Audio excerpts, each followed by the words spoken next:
Good afternoon, everybody. Good evening. Welcome. It's good to be back.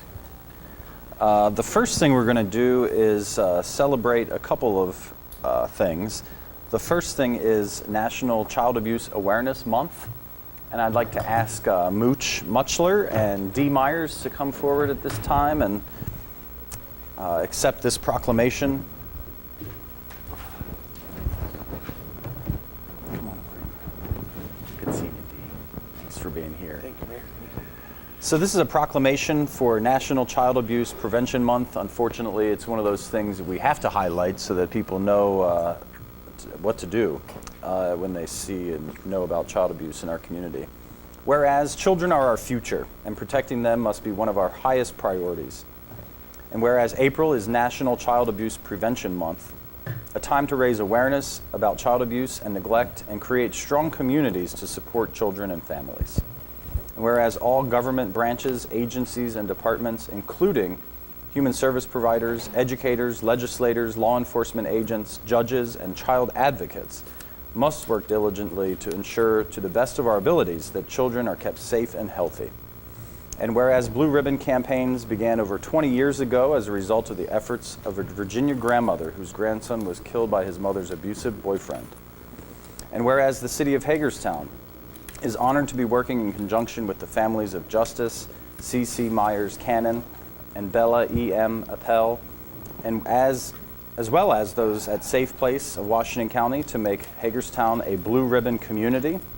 And whereas Governor O'Malley signed Justice's Law into effect October 1, 2012, Justice's Law increases Maryland's maximum penalty from 30 years to 40 years for first-degree child abuse resulting in death. Now, therefore, with the support of the City Council, I, Dave Geisberts, the Mayor of the City of Hagerstown, do hereby recognize April 2014 as National Child Abuse Prevention Month in Hagerstown and urge all citizens to increase their participation in supporting families, thereby preventing child maltreatment, abuse, and neglect. Thank you for being here. Thank you, Mayor. Thank you very much. And would you like to say a few words about what Safe Place does and the work you're doing in the community? Well, we'd just like to, first off, thank you very much for this proclamation. We appreciate it.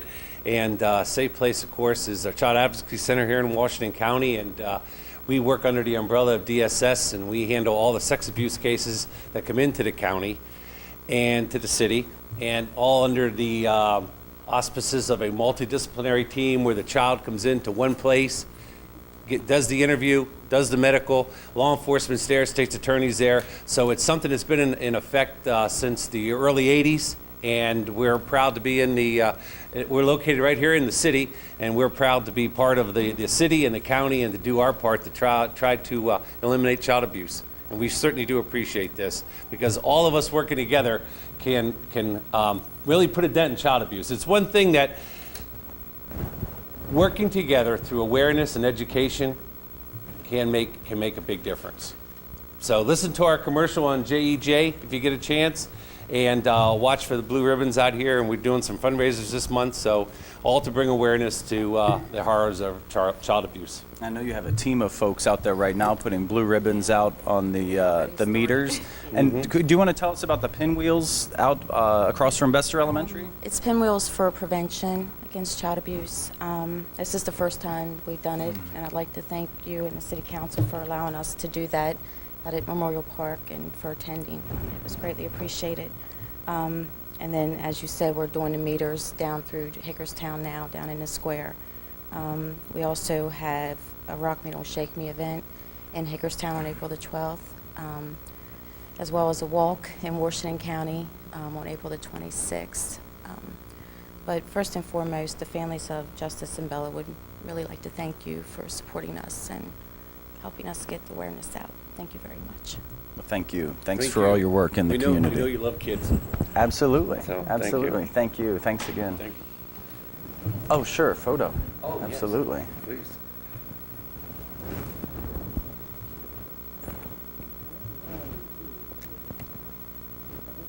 Thanks again, Mayor. Indeed. April 1st is also National Service Recognition Day. And I chose to recognize someone special in the city of Hagerstown. Judy Wheeler, please come on up and I'll explain why I picked Judy.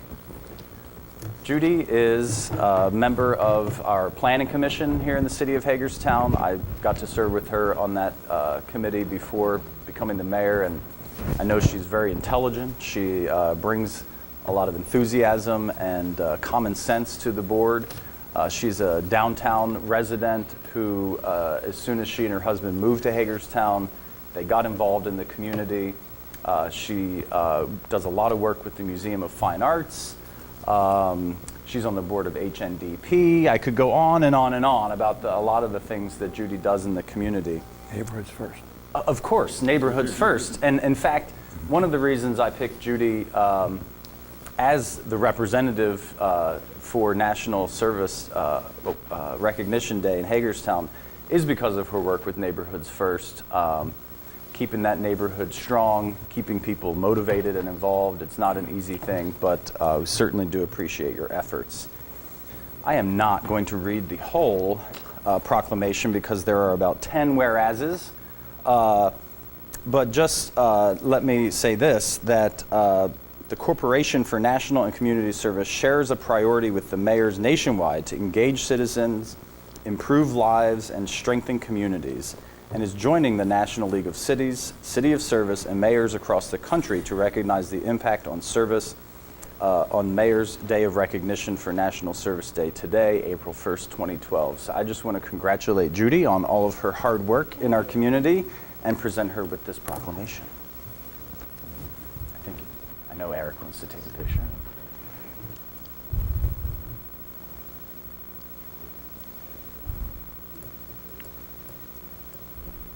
Thank you, Judy. Would you like to say a few words? Thank you. But I would also like to say I enjoy living in a town that really encourages such an active and engaged citizenry, and that I've found the mayor and all the council very receptive to input from citizens, and I continue to encourage citizens to adopt a dialogue with the city to create the kind of city that we're happy to live in. Excellent. Thank you so much. Thanks again. While you're here, thank you for being one of the strong advocates on behalf of the lease-free crime thing, or the lease crime thing. Thank you. Okay. First item of business is the right of entry agreement for the EPA having to do with Central Chemical.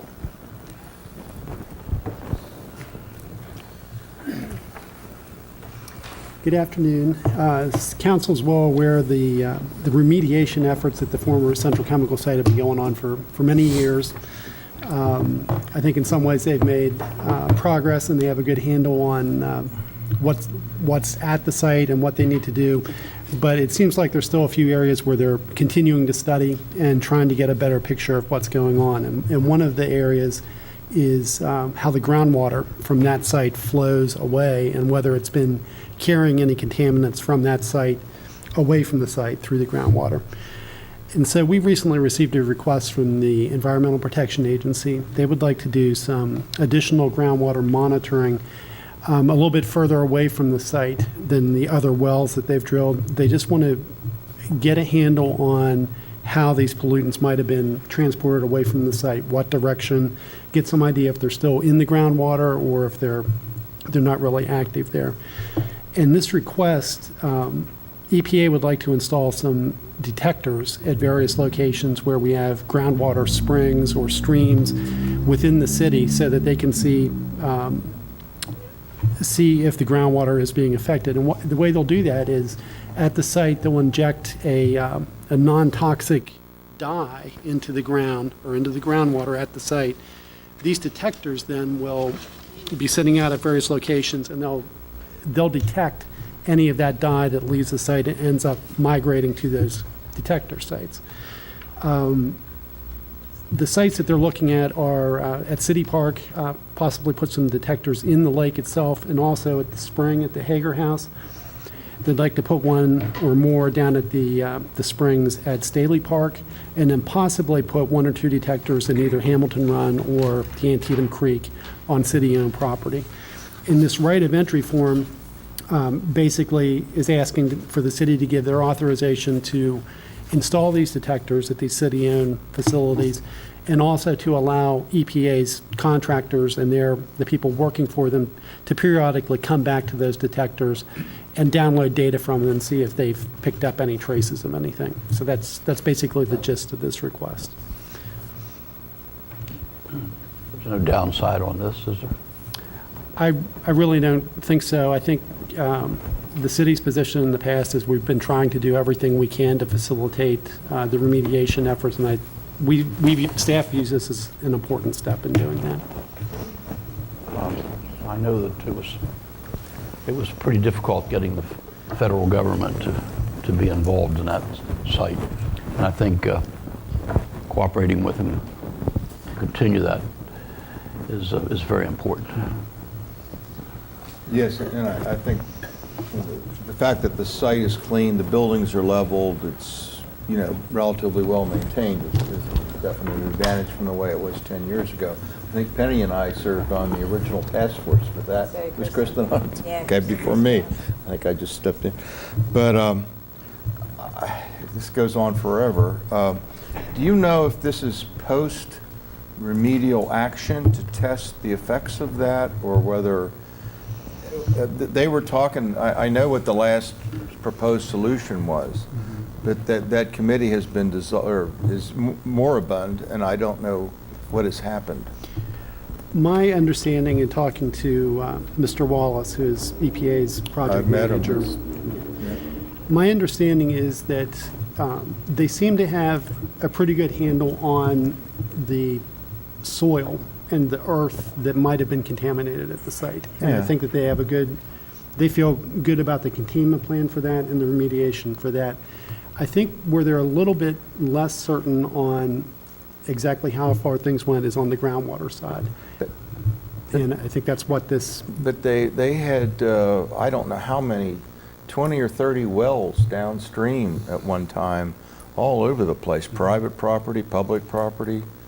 And that was to measure the same thing, I believe. it is, and those wells are still in place. What Mr. Wallace told me is a lot of that initial well drilling and monitoring was down to a certain depth in the ground. I think they were pulling samples at maybe 200 feet in the ground.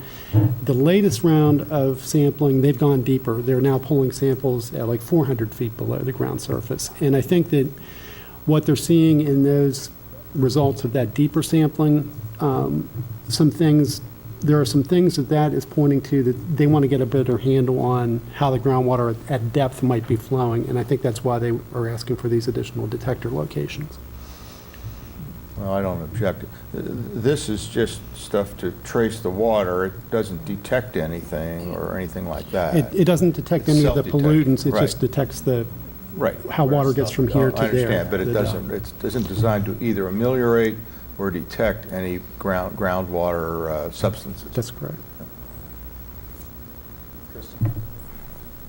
Is the interest specifically in that depth of groundwater for these testing procedures?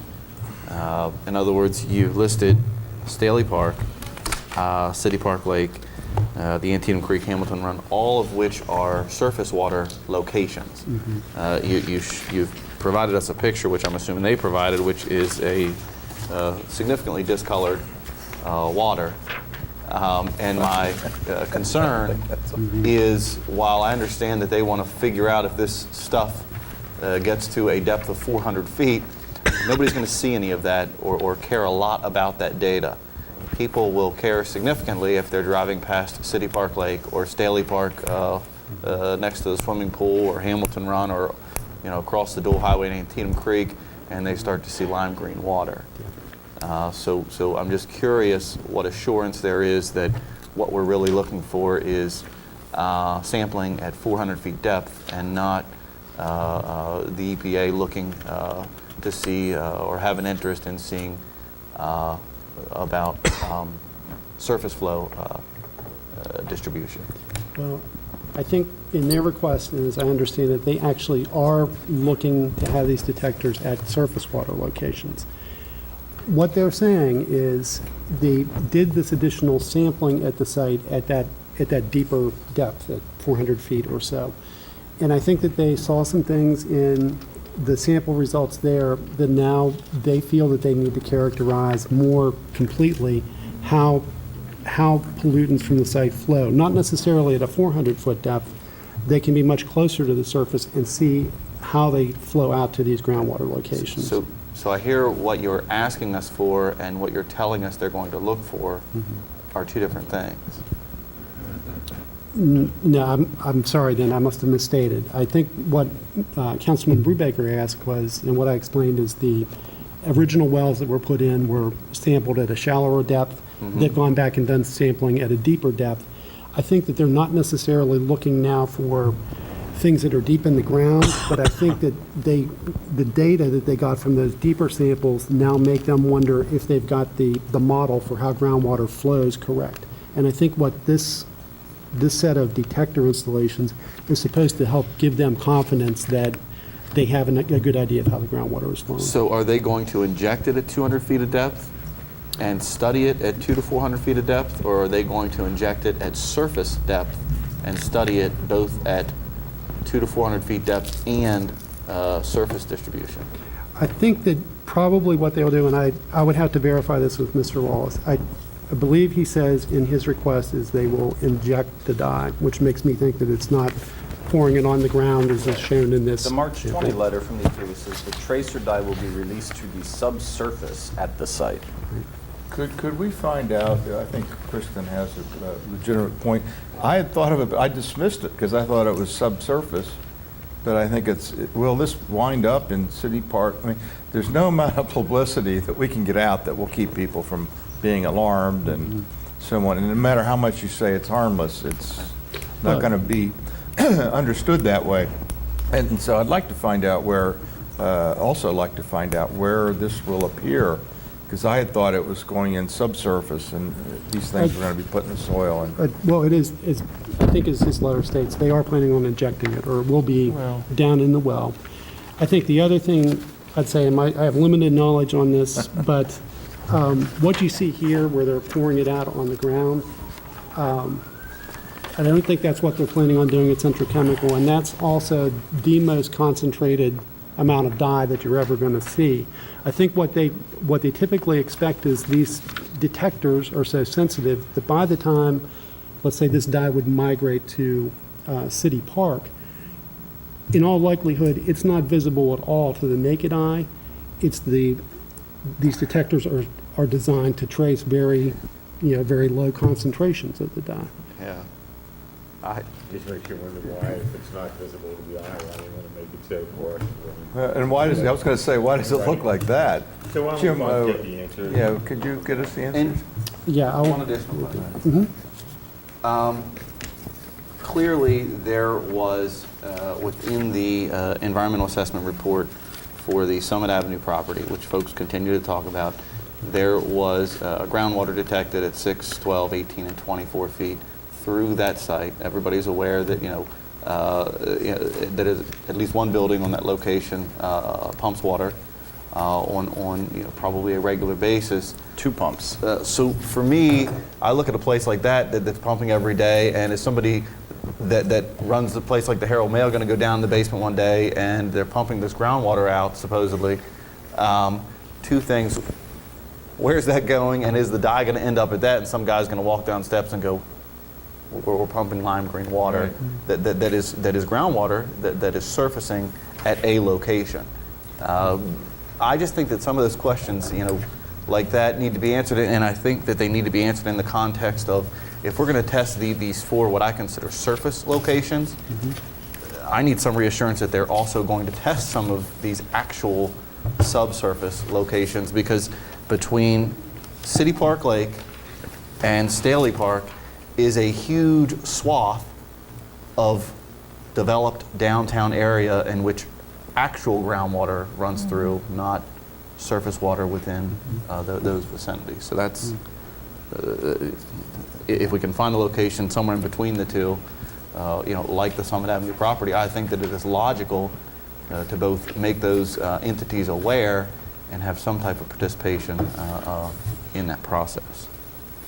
I think the request came to the city thinking it would be possibly easier to get an agreement from the city to install these than to go to a private property owner, but we can. We're not saying no, we're just looking for the information. Well, I think with the questions you're raising, I think probably the best step is for me to try to get Mr. Wallace out here so that you can hear it directly from EPA, what they're looking for. And we'll do that, I guess, whenever I can get him here for one of the future work sessions. Yeah. Sounds good. Okay. Thank you. Thanks, Jim. Thanks, Jim. All right, another fun topic, the Hagerstown Suns proposed Third Amendment to lease at Municipal Stadium. Good afternoon. Opening day is day after tomorrow. That's right. Hopefully the weather will be good Thursday night. This is just a continuation of our discussion on this. Again, they have a lease set up with us for this year. They've asked for an extension for 2015 and 16. So three things that we've worked with them on since the last time that I spoke to the mayor and council was that basically they are responsible for all the facility costs related to baseball in 15 and 16 under the way the amendment to the new lease, the amendment to the lease is written. I think we're still going to continue to have less than $10,000 in costs there every year, and I'll go over that in more detail here in a second for some things like pest control and those kind of things. But they basically have taken over the cost of operating the facility for those 2 years. They've also agreed that they would pay $50,000 at the end of this calendar year in advance. That would be the rent for the 15 and 16 season. They would pay it at the end of this calendar year.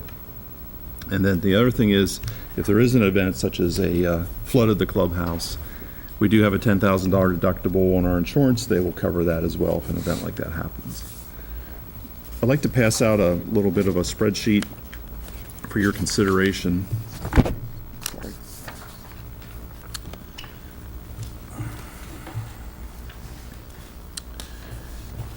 Just to kind of show you where we're at financially in all this.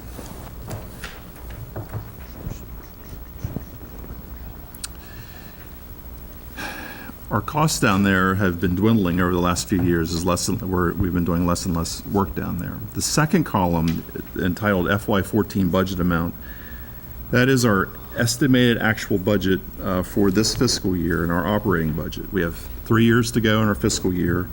So as we fine tune our budget this time of year to kind of estimate where we're going to be at, we are down to about $57,000 in operating costs is what we feel is we're going to spend at the facility in this fiscal year.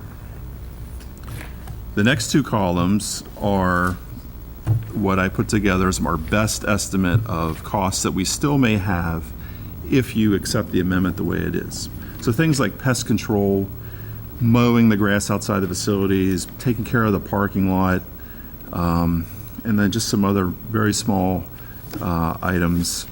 I came up with about $6,000 a year in costs. It may be $6,000 to $10,000, something like that, that I think that we still will be responsible for since it is our property.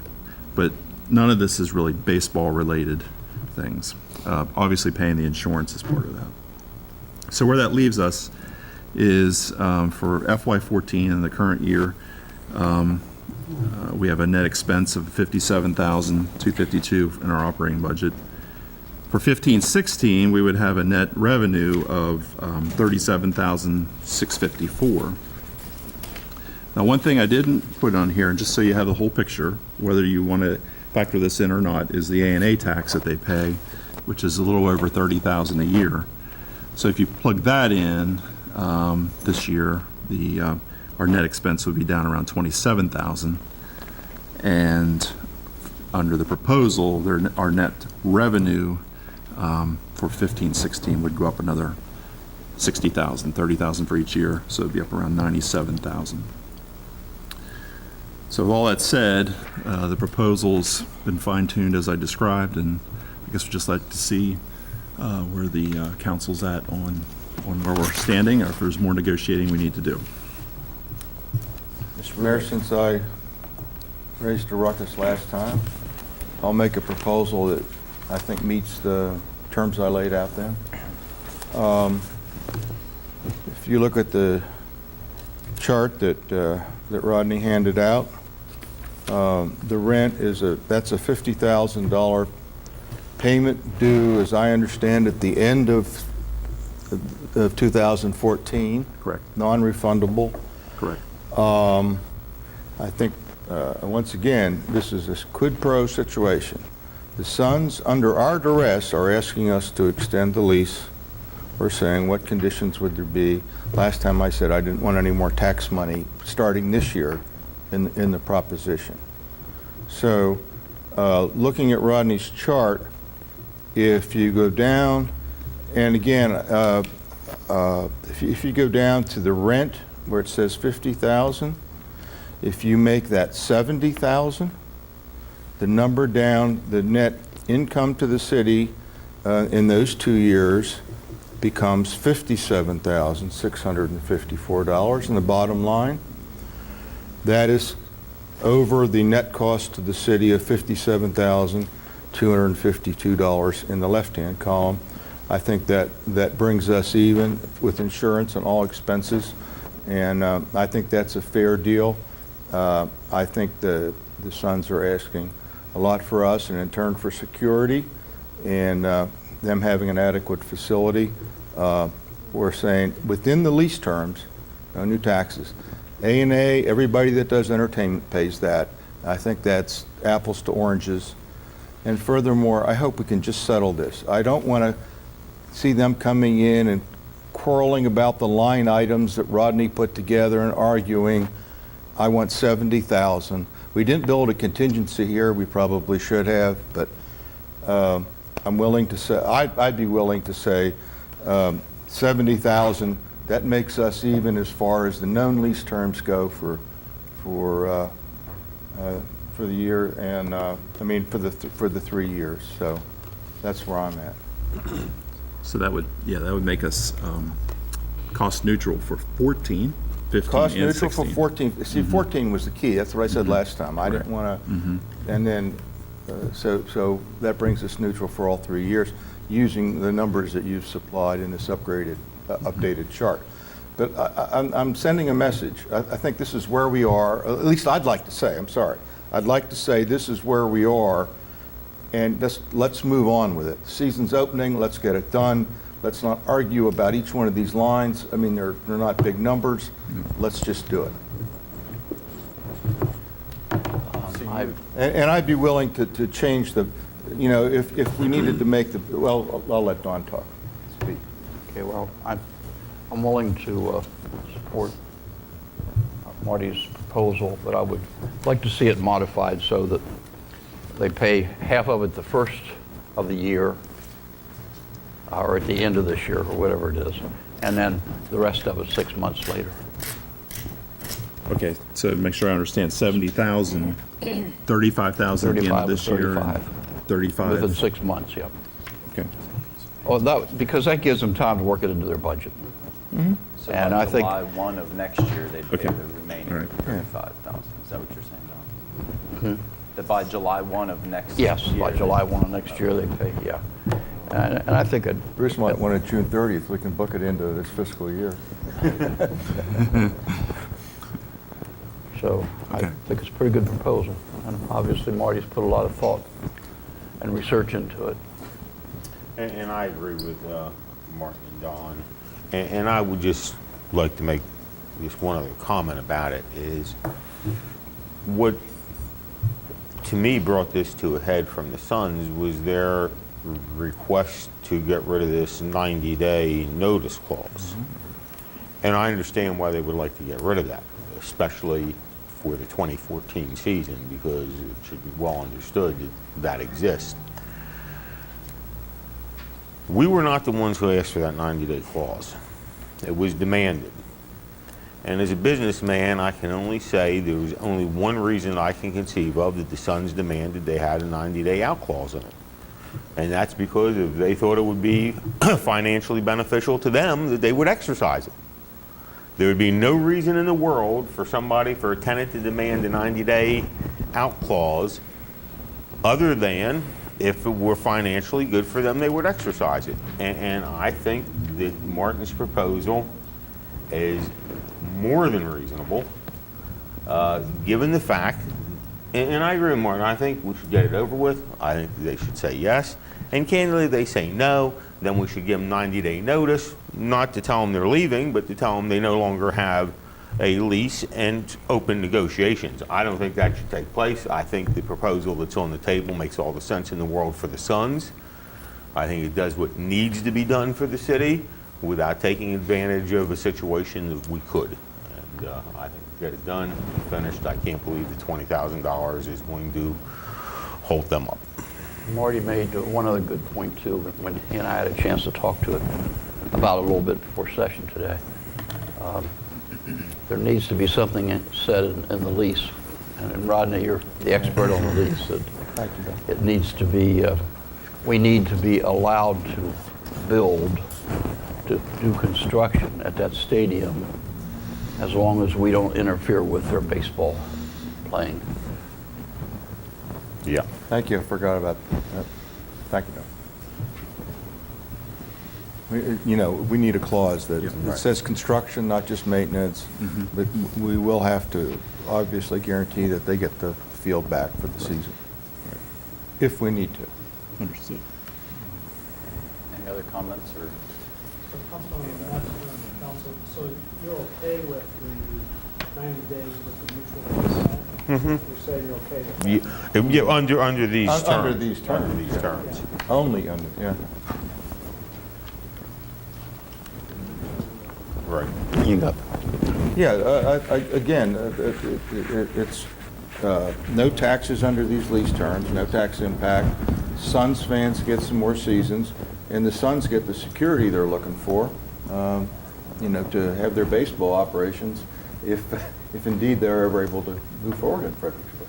And I think it's understood from the discussions that I've had that we would not have any issues with the questions about naming rights on the field and who gets those funds. For the field. For the field. Not the stadium. No, for the field, as long as we have a lease. Yeah.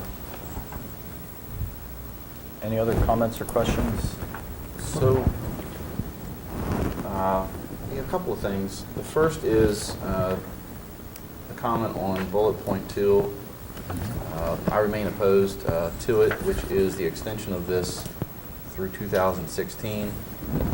I don't, every indication I've been given is that they will vacate the property after the 2015 season. I think that as an entity, they are more than welcome to come back to this table after the 2015 season to renegotiate. I don't see any reason for that extension. And the second is I don't see why we would give up the 90-day clause. I think as Lou pointed out, we didn't put it in there. And while there's language in here about, Suns won't interfere with the city's recruiting of a replacement team, it does preclude the city from pursuing use of that facility by another entity or for another purpose during that period of time. And I think those two things coupled, for me, are not acceptable. For me, it has to be either one or the other. Either it only goes through 2015, or the 90 days stays, and that's. I understand the 90-day that's how I clause see it. stay. It's just going to have this mutual consent. Which, as Lou points out, it's a useless. It's meaningless. Having mutual consent is like having nothing. We might as well just remove it. People can always mutually If you have consent. mutual agreement, you can Do make it a anything. week, 2 weeks, or. Right.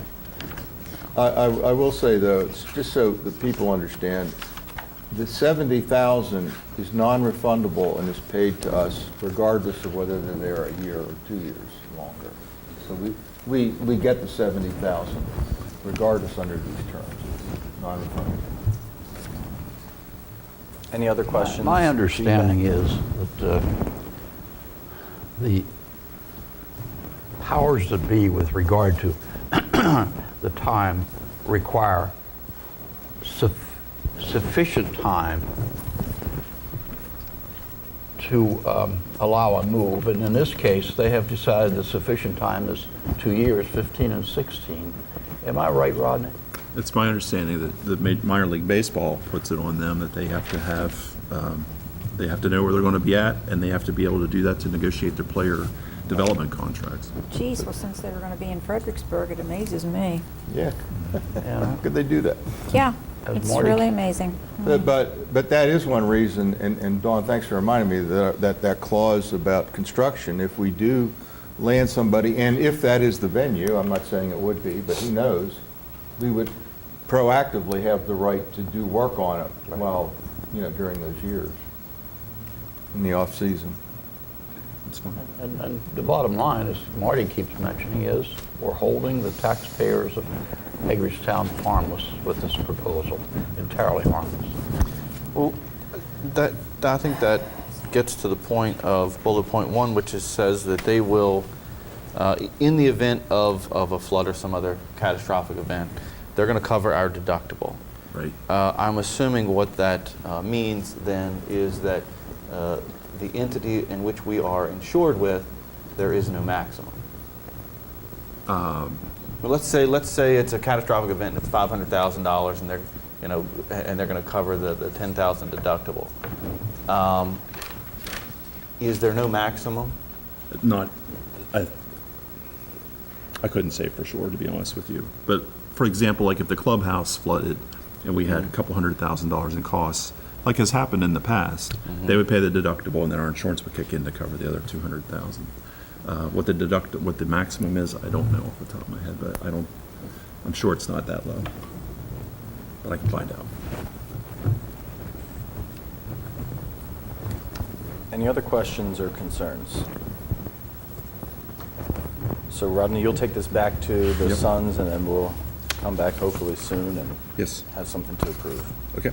Thank you. Thank you. Rodney, tell them this is likely to be their best deal. Well, I think that's exactly right. Very likely. Yeah. Thank you. Thank you. All right, this is not an April Fool's joke. This is our budget. Right, Mr. City Administrator? It is indeed. No joke.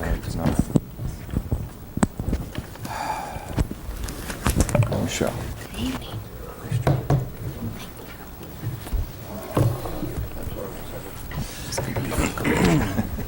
Well, I know our new Director of Finance and the City Administrator have been working hard on this. I'm going to go ahead and turn it over to Bruce and Michelle to present the FY15 budget. Okay. We know you're just getting copies here today and haven't had an opportunity to digest the budget, but we'd like to at least take some time this afternoon, provide an overview of the budget, give you some reference points within the budget document that we think will provide you useful information. Just an update in terms of access to the budget document. It was placed on our website this morning, so people can access our proposed budget on our website. There's copies available through the Finance Director's office and City Clerk's office, as well as copies of Section 1, which in effect serves as an executive summary of the budget. So for folks interested in the budget, we have a number of different ways you can access that information. I think, and this is an issue that we've talked about here for several months, but I think the key basic issue or the fundamental issue of this budget is the question of the sustainability of our finances and our operations. And I think that becomes very evident as we work our way through the budget, that this issue of the sustainability of our operations and finances in reference to our current revenues. So as you know, and we've talked about these specific issues, we face a number of challenges, and those include the drop in our real estate values affecting our assessable base. We had an 11.2% drop in FY12. We had a 7.8% drop in FY15. We've also been working hard on this need to improve our employee pay by restoring annual pay adjustments. We made some headway in this current fiscal year with that, and certainly appreciate the Mayor and Council's efforts in that regard. But in times of tight revenues and constraints on our revenues, that's obviously a challenge to continue that process of improving pay for our employees through annual adjustments. We're clearly experiencing increasing costs for our employee and retiree benefits. We'll talk more specifically about that in a few moments. And as all of you are aware, under Maryland state statute, there's constraints on us as a municipal government that limit our ability to strengthen our revenues, diversify our revenues, and as a result of that, we're very, very heavily reliant on the property tax. So that combination of challenges that I've just mentioned, the assessed values, our desire to increase pay, the increasing costs of our employee and retiree benefits, and the constraints under the state statute, I think create obviously some very tough choices for us. The most difficult budget I've worked on, I think probably Michelle's nodding her head, the most difficult one that she has worked on with some very difficult recommendations in the budget. That combination of issues led us as the staff to recommend to the Mayor and Council as part of this proposed budget an 11-cent property tax rate increase. And we'll talk a lot more about that 11-cent increase here in a few moments and in the coming weeks. So as an alternative, and I'm kind of summarizing the first page of the message, I mentioned in the message, and I'll mention this afternoon, I think Mayor and Council have some alternatives for the tax rate increase. A lot of communities have turned to program, service, and facility eliminations. That's always an option for a Mayor and Council to consider. It's not an option that we've implemented here. There's a second option of shifting current services to other service providers, disinvesting ourselves of services and letting somebody else undertake those services. In some cases, that's been done in other locations. I haven't recommended either of those two options to council, but I'm just trying to give you choices and options to consider. One that we've done a little bit of, and a third option that I identified, are further reductions in benefits for future hires. That can be another option, but that's got long-term impact. It takes a long time to generate impact, and it wouldn't be a large, significant help to us in the short term. So there are some options, but those all fit, I think, into the category of very tough choices and tough decisions. I don't think our current situation comes as a surprise to any of you. A year ago, when we presented the proposed budget for this year and our projections for the 5 years, our FY15 projections, the budget we're working on now for next year, we're projected to have a shortfall of $3,860,000 in the general fund. So for over a year, we've known that we have a sizable shortfall in our FY15 coming year's financial condition. And that was presented in last year's proposed budget a year ago. It reflected the 8% estimate for the drop in assessable values, which actually came in at 7.8%. So not a new issue for us. And I think if you turn to page 2 of the message now, I just wanted to work our way through some of the sections of the message and then other sections of the budget. You know, we've worked harder on this budget, I think, with the Mayor and Council, and I'm actually referring to the work that you've done, than we've done in any budget since I've been here. And I've summarized with Donna's help numerous budget discussions and meetings that this mayor and council has held working on this budget beginning last August.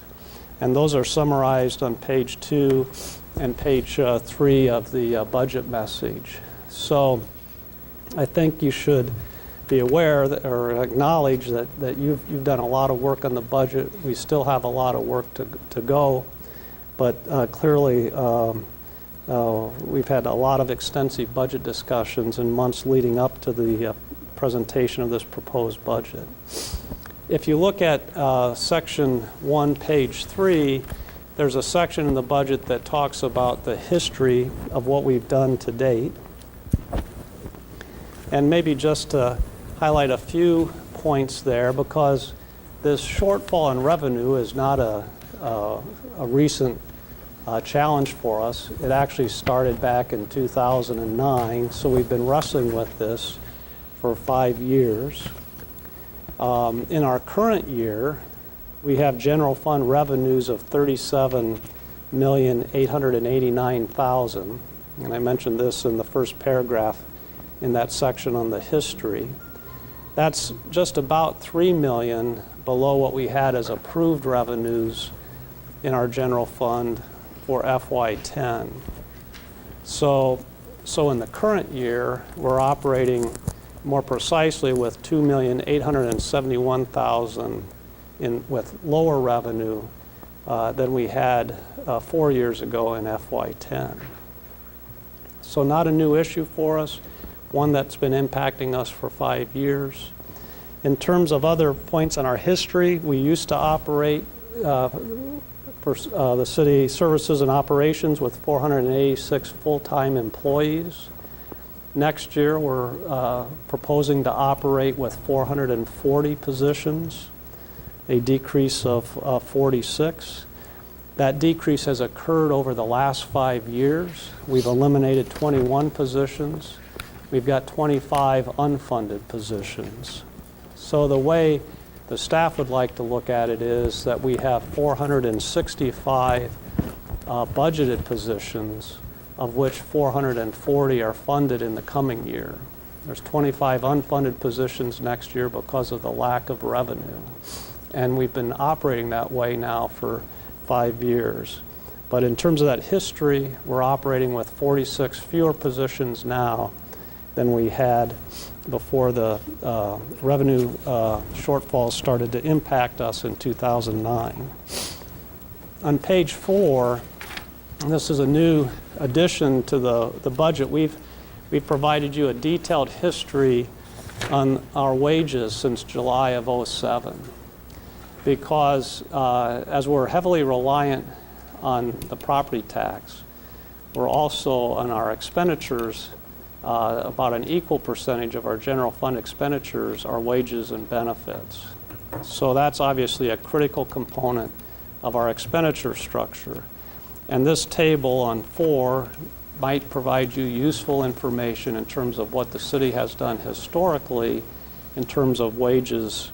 It'll show position eliminations, it'll show COLAs, it'll show frozen steps, it'll show unpaid furlough days, unpaid work stop days, all the things that we've done over the years to try to offset losses of revenue. And just as a reminder, we went 4 years with no COLAs for our employees, 4 years with no steps for our employees. So in addition to operating with fewer positions, we've also operated with no COLAs and no steps for our employees for many years. And that's why I've identified as a need earlier in my statement the ongoing efforts to try to begin to implement annual pay adjustments for our employees. So hopefully that summary on page 4 is helpful to you. The next section deals with the property tax, and that's obviously, I think, the critical issue for this budget and the critical issue for all of us to consider. Let me just cover some of the main points I tried to make in that section of the message. First of all, the property tax makes up 65.6% of our general fund revenue. So just about 2/3 of our revenue for our largest operating fund comes from the property tax. Secondly, as I mentioned earlier, we had an 11.2% drop in our assessed value in FY12. That's the second, or actually the third paragraph in the property tax section, followed by the 7.8% drop in our assessed values in FY15. So it's a large number, but if you look in that paragraph, the net assessable base for the city has declined from $2,876,000,000 to $2,391,000,000.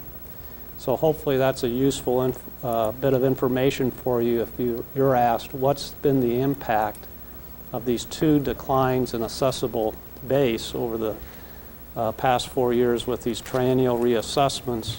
That's the impact on our base. And that's based on numbers provided to us on the constant yield notices.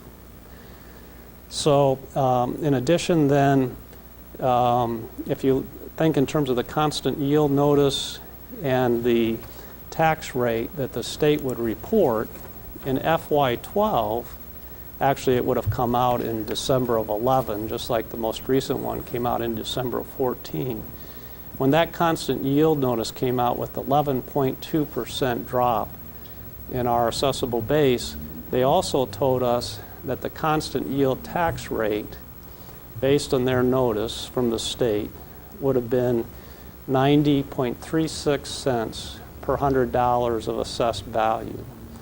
That's an important number because our tax rate at that time was 78.8 cents per $100. So the state told us in 2011 to generate the equivalent amount of revenue, the city could have raised its tax rate to 90.36 cents per $100 of assessed value. The mayor and council at that time chose to not increase the tax rate. We kept it the same, so we maintained our 78.8 cent rate. What the constant yield notice said in February 14 of this year, with the 7.8% drop in assessed value, is that our tax rate could be increased to 85.54 cents per $100 of assessed value, compared to our current rate of 78.8. So we didn't increase our rate in 2012 at all, although the state said we could have raised it to 90.36 just to raise the same equivalent revenue. And the issue before us now in terms of our rate versus the constant yield is our current rate is 78.8. The constant yield rate is 85.54. And in the proposal, the rate is 89.8. So the rate proposal that we're proposing to you in this budget is a tax rate of 89.8 cents. That's 4.26 cents over the constant yield, which was 6.74. Lots of numbers. Do I need to back up at all on that, or any questions on what I've said so far? So that constant yield notice said we could raise our tax rate 6.74 cents. The proposal includes that 6.74 cent rate plus an additional 4.26 cents. Our last tax increase was in FY05. So it's 10 years since the city last raised property taxes. Our current rate went into effect in FY09 when we lowered our tax rate by 1 cent. So it's been 10 years at this rate, or since this rate.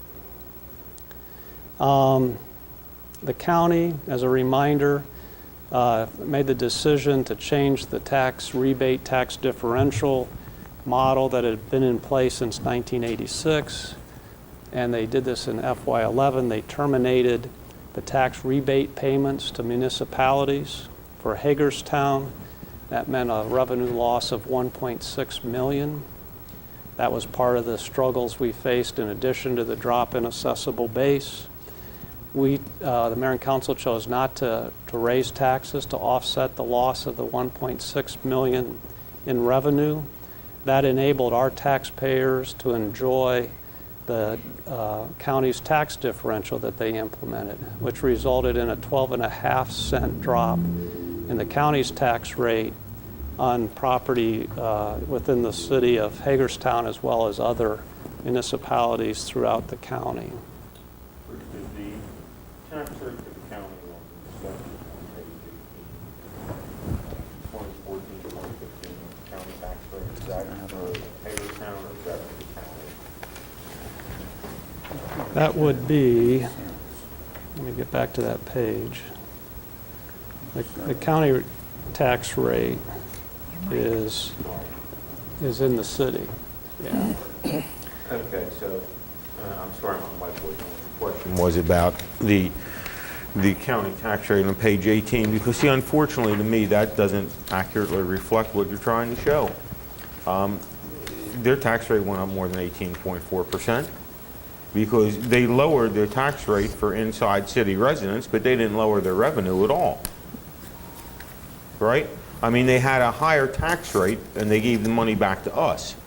So when they lowered the tax rate for city residents, they didn't change their revenue structure at all. So my only point being, if you're going to try to show what the percentage changes in the county tax rate, I think you have to compare the 0.695 to what the county tax rate is for outside of municipalities, not inside municipalities. That's not accurate.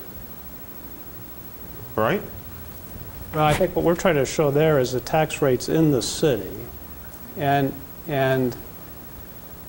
would it help maybe if and that's just over a 30-year. But it doesn't say you're showing the tax rates in the city. To me, I look at that and I'm seeing that the city raised its taxes 37% and the county in the same time period raised their taxes 18.4%. well, And that's not true. The county raised their taxes substantially more than that during that same time period, their tax rate. Because again, you can't give credit to the county for a reduction of the tax rate when they didn't reduce their revenues. They're collecting the same amount of money from the citizens of Hagerstown now that they did then. They're just distributing it differently. They didn't lower their tax rate, they lowered their way of collection. And that's why you have to compare the county tax rate to county to county. well, I mean, because you're comparing a 1984 rate that had a rebate to a 2014 rate that has a differential. And you're comparing apples to oranges. I mean, if you want to show a true comparison, that to me isn't a true comparison. I'm not sure I follow you entirely. Okay, well, What, I think Lou is concerned that we find ways to, you know, to get across, especially the 12.5 cents reduction and how, you know, people have benefited from that, and now we're having to make up some of that.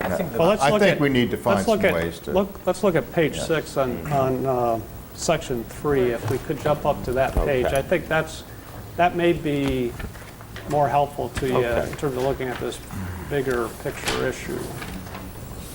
And it's a great chart for mayor and council to use. okay, thank you.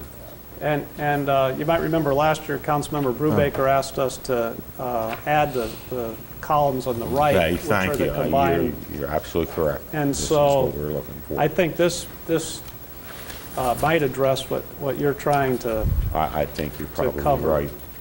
if you look at the Because you have very. the combined rates on the far right. That's Yeah, what if you we're look at the very looking for. far right-hand column. Right. And this is important for the newspaper to understand, it's important for others to understand. So I'm going to ask Holly to ask me questions on this if she doesn't follow these statements. But if you look back to FY05, the combined rate, and these are rates on the city, for the city, the county, and the state, was 1.878. It declined to 1.848, partially because the city lowered its rates during those years. And I'm talking about FY10 now, and the state lowered their rate. The county rate stayed the same. And then you see the drop in the county rate to 0.823 from 0.948. So it wasn't that long ago, about 10 years ago, the combined tax rate was 1.878. Right, so In the we're cur- paying less money today than 10 years ago in a combined tax rate. We are now, and even with the 11-cent tax We're still increase, paying less. we're still paying a lower combined rate That's what than we were 10 years Right, ago. you are And correct that's- that that's the exact chart. Right, and that's the numbers. That's the numbers we So- want people to see, that 10 years ago, there was a combined tax rate that is greater than we're paying now, and it's essentially because of what happened with the county tax differential and the decline in revenue, Right. I mean, the assessment.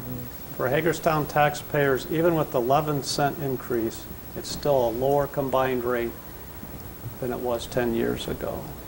Very few communities can say that. And also, just to piggyback with that, even when it did change, if you look in fiscal year 10 and 11, which is more recent, again, in those fiscal years, it was still higher than what it will be in the proposed fiscal year 15.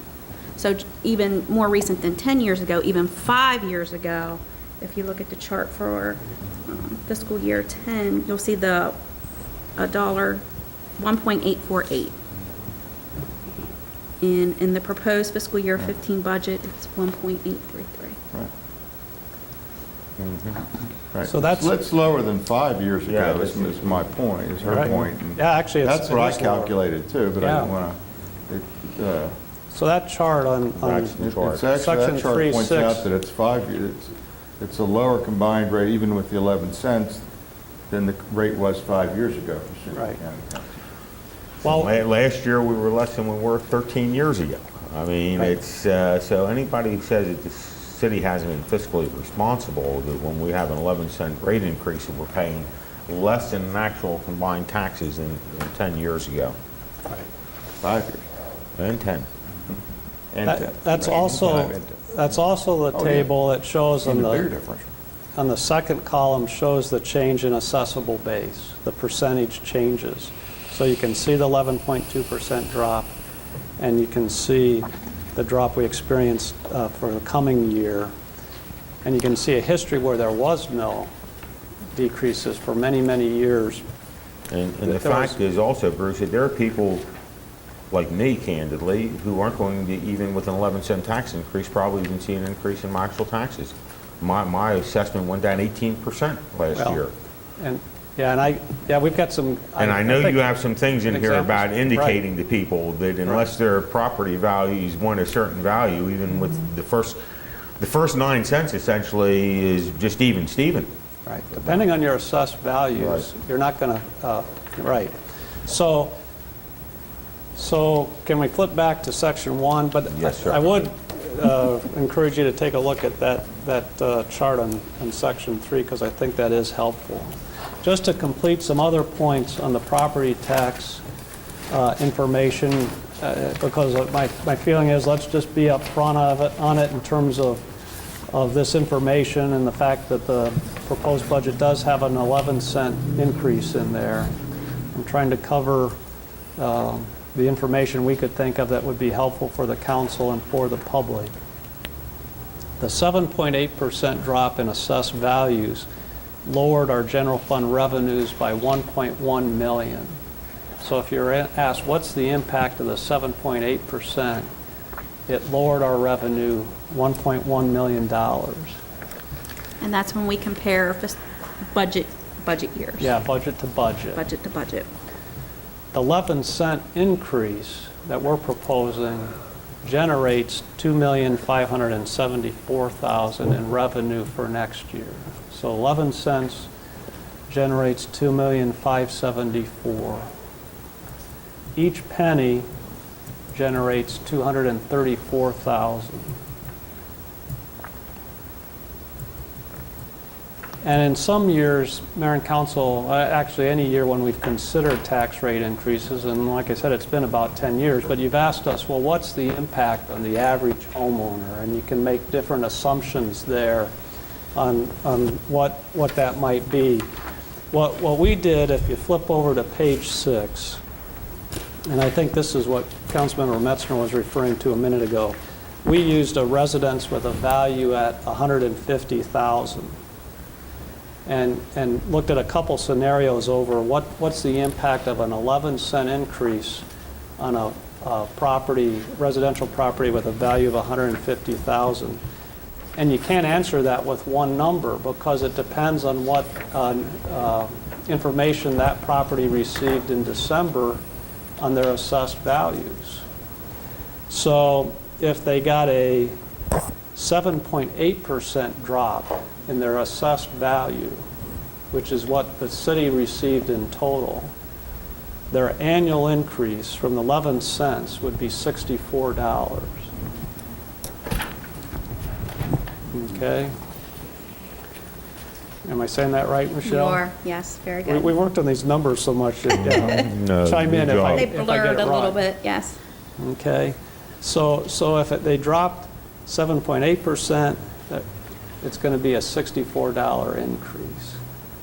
If it stayed the same, if they had no change in property value on their notice in December 13, 11 cents generates $165 in additional annual property tax payments for somebody who had no change in their property values.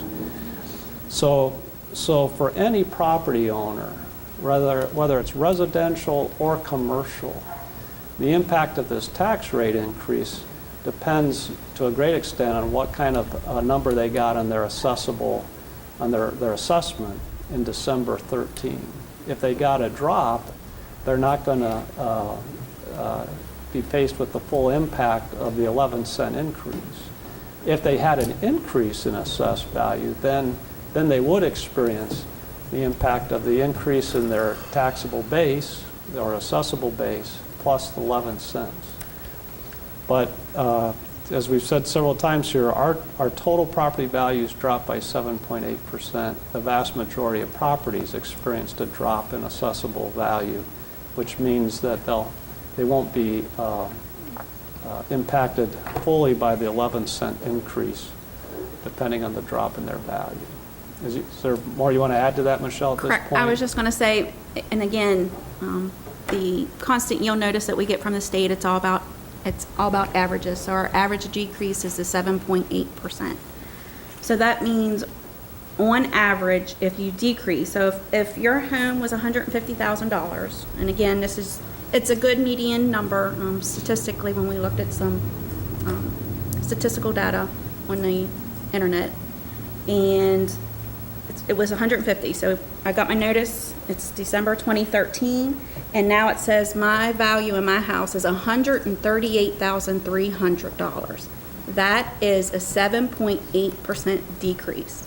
So when we adjust the tax rate by 11 cents, basically for that homeowner, the net difference in their budget and in their check that they're writing will only be on the difference from 11 cents compared to the 6.74 cent to get us back even. So their difference is on 4.26 cents. But we'll need to communicate is the dollar impact. Correct. And what would So would that if be on that 138,000? that's $60 to $64, and that's an annual number. So if your home was the $150,000 prior to your December letter, you get the letter of December 2013, and it's $150,000.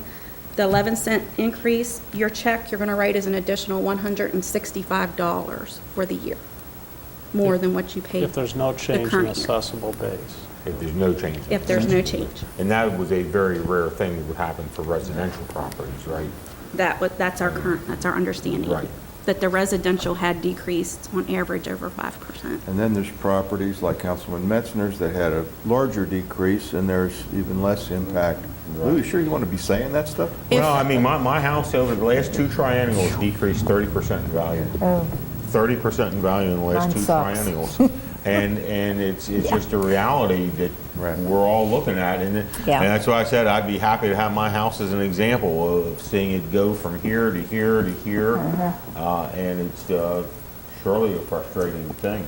But it has to be taken into consideration when we talk about the reality of what this tax increase So the spread isn't really 64 to 165, it's more like 0 to 165. Right, and So I wanna make 165 is that probably clear. a little bit of dreaming. I don't know anybody's assessment that went up or stayed the same, and they probably did. I'd like to hear. There might be some, but they're at the And- end of the bell curve. Yeah. And the range would be huge because some people may have got that 10% increase where some got Right. a 10% decrease. So we'd have to run a lot of different scenarios, but looking at the average, and again, looking at the average residential and homeowner, the And- $150,000 is what we use. And in when we did future it. weeks, we can come back with more kind of hypothetical Sure. scenarios if you want us to make different assumptions just to help get that point across. But I think it's a really the critical positive point thing, is yeah. people understanding that the drop in assessed values offsets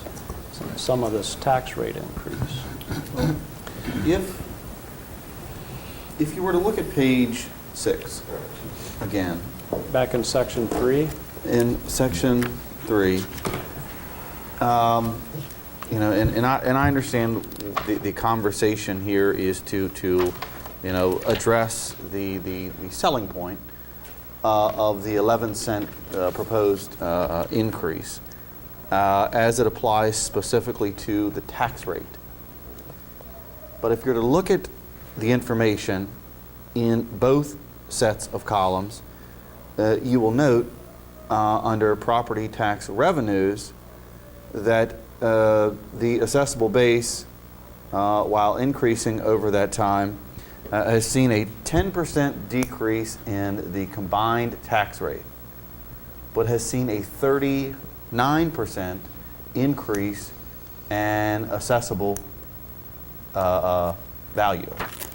So you know, I understand the discussion of, you know, the difference between constant yield and, you know, where we could be just to break even versus where we're at now and the change. But if you take that same 10-year period, you have a 40% increase in those properties' assessments. You know, even with that 10% decline in taxes. So when you put those numbers into effect and say, well, somebody's just going to, you know, pay the additional $165 or whatever it is for that average, I think that it leaves out part of the very real conversation where you have, you know, a number of properties and homes within this city that remain at a competitive disadvantage because of the tax rate. And we need to be cognizant of that when we start talking about 11-cent increase, because if my buying power as you know, a home purchaser is $400 difference monthly in the city than it is outside of the city, while yes, competitively as it applies to utility differences, I'm at an advantage in that 150,000 down range. That range above that median becomes non-competitive real quick, and you know, and I think that is some of the experience that you're going to see, especially in some of you know, the homes within sort of your larger, older neighborhoods. and historically, that's always been our issue, that issue of competition. We've talked about that for many, many years. We're not in a good competitive position with the combined tax rates in the city.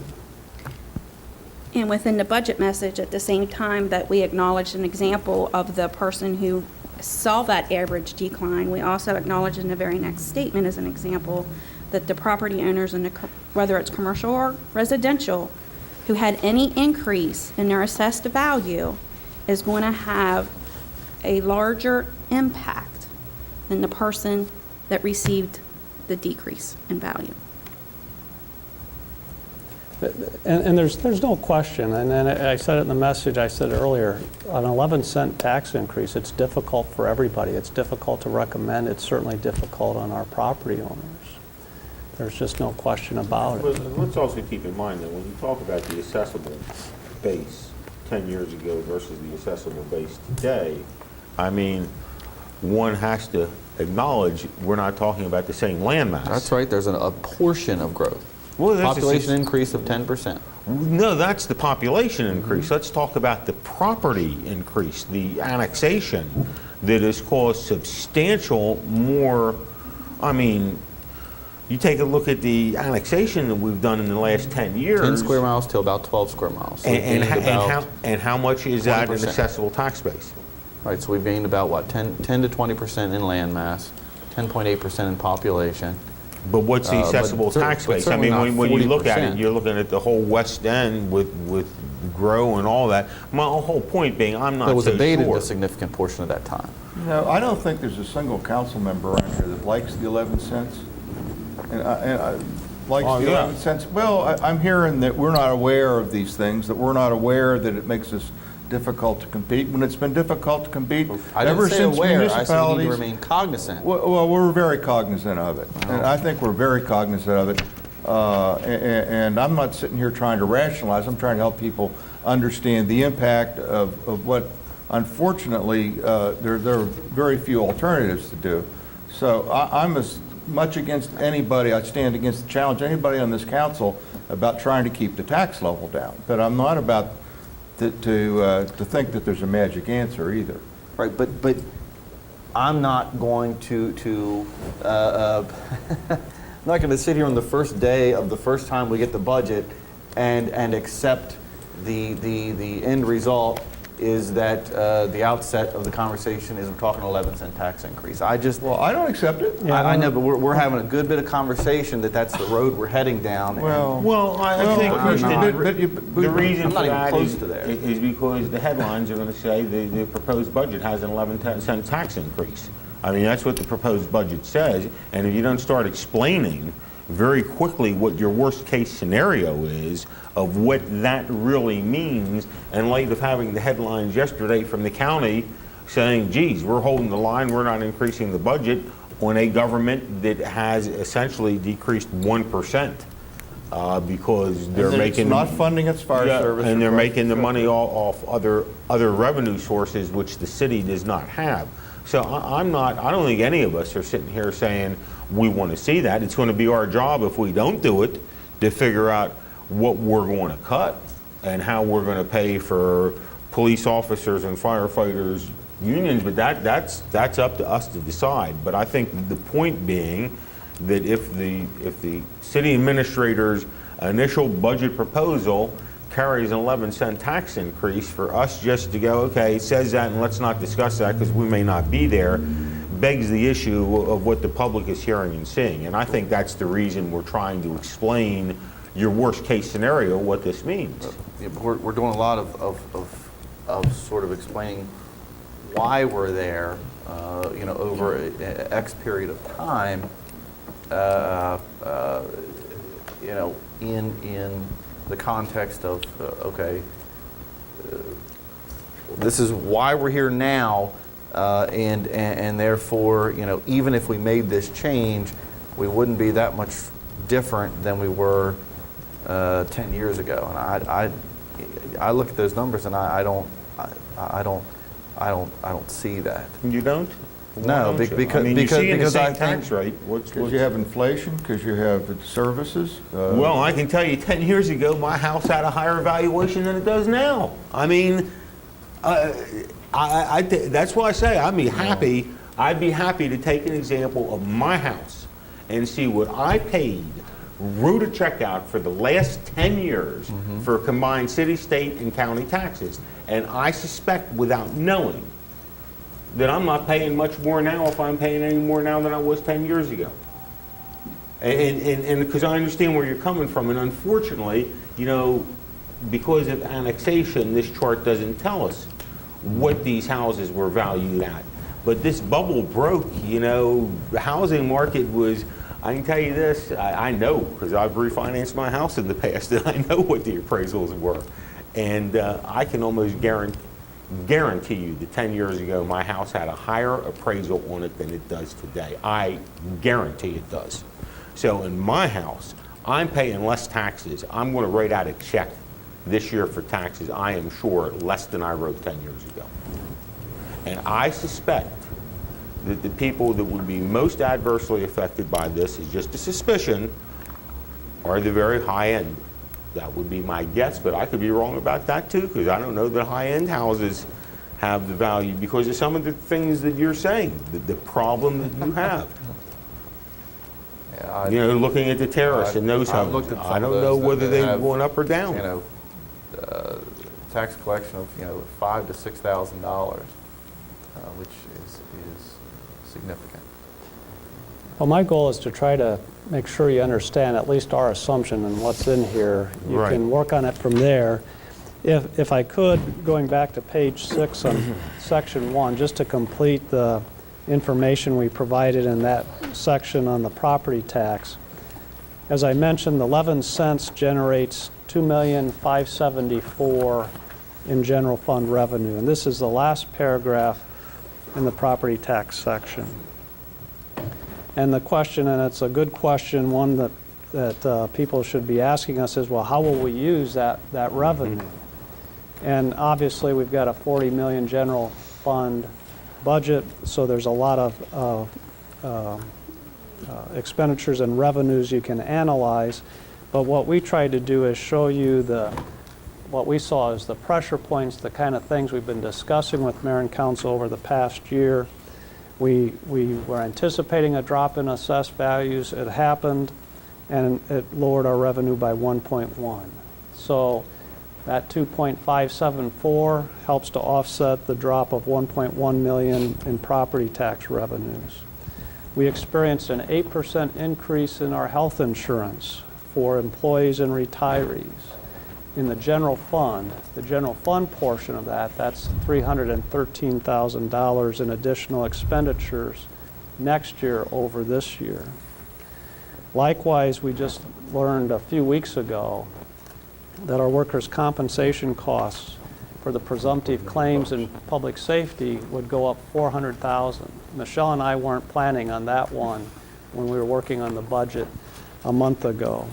But that $400,000 is now included in the budget and is partially the reason why we've bumped up our tax rate by 11 cents.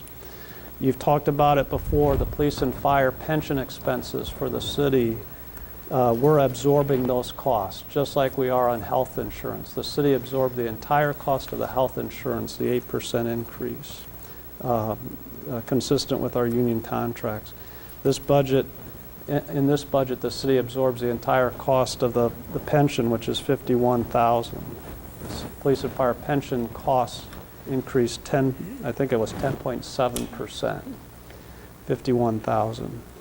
And then we've been working on higher pay for both our union employees and our non-union employees. The general fund portion of those cost increases for next year over the current year is $651,000. So when you add up the pay increases, the health insurance, the workers' comp, the loss of the 1.1, you get to just about $2,515,000. So that paragraph is one you might want to digest a little bit as you think about, well, what are they using that money for? If they're raising the tax rate, what are they using it for? That's what we were using it for. And those expenses are not going to go away, so if we decide that we're not going to follow your proposed budget, we got to find about $2 million to cut or $2 million to raise. Right. Now, Another method. Right. $2.5 million. 2.5, which we don't have. So that's the property tax.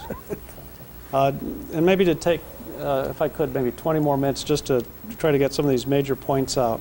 For the first time in ages, and something that we're not thrilled about doing, but because of the significant problems we're facing, we appropriated general fund balance into next year's budget. We appropriated $588,000 to pay for capital expenditures in our operating budget, to pay for vehicle purchases and other capital expenses.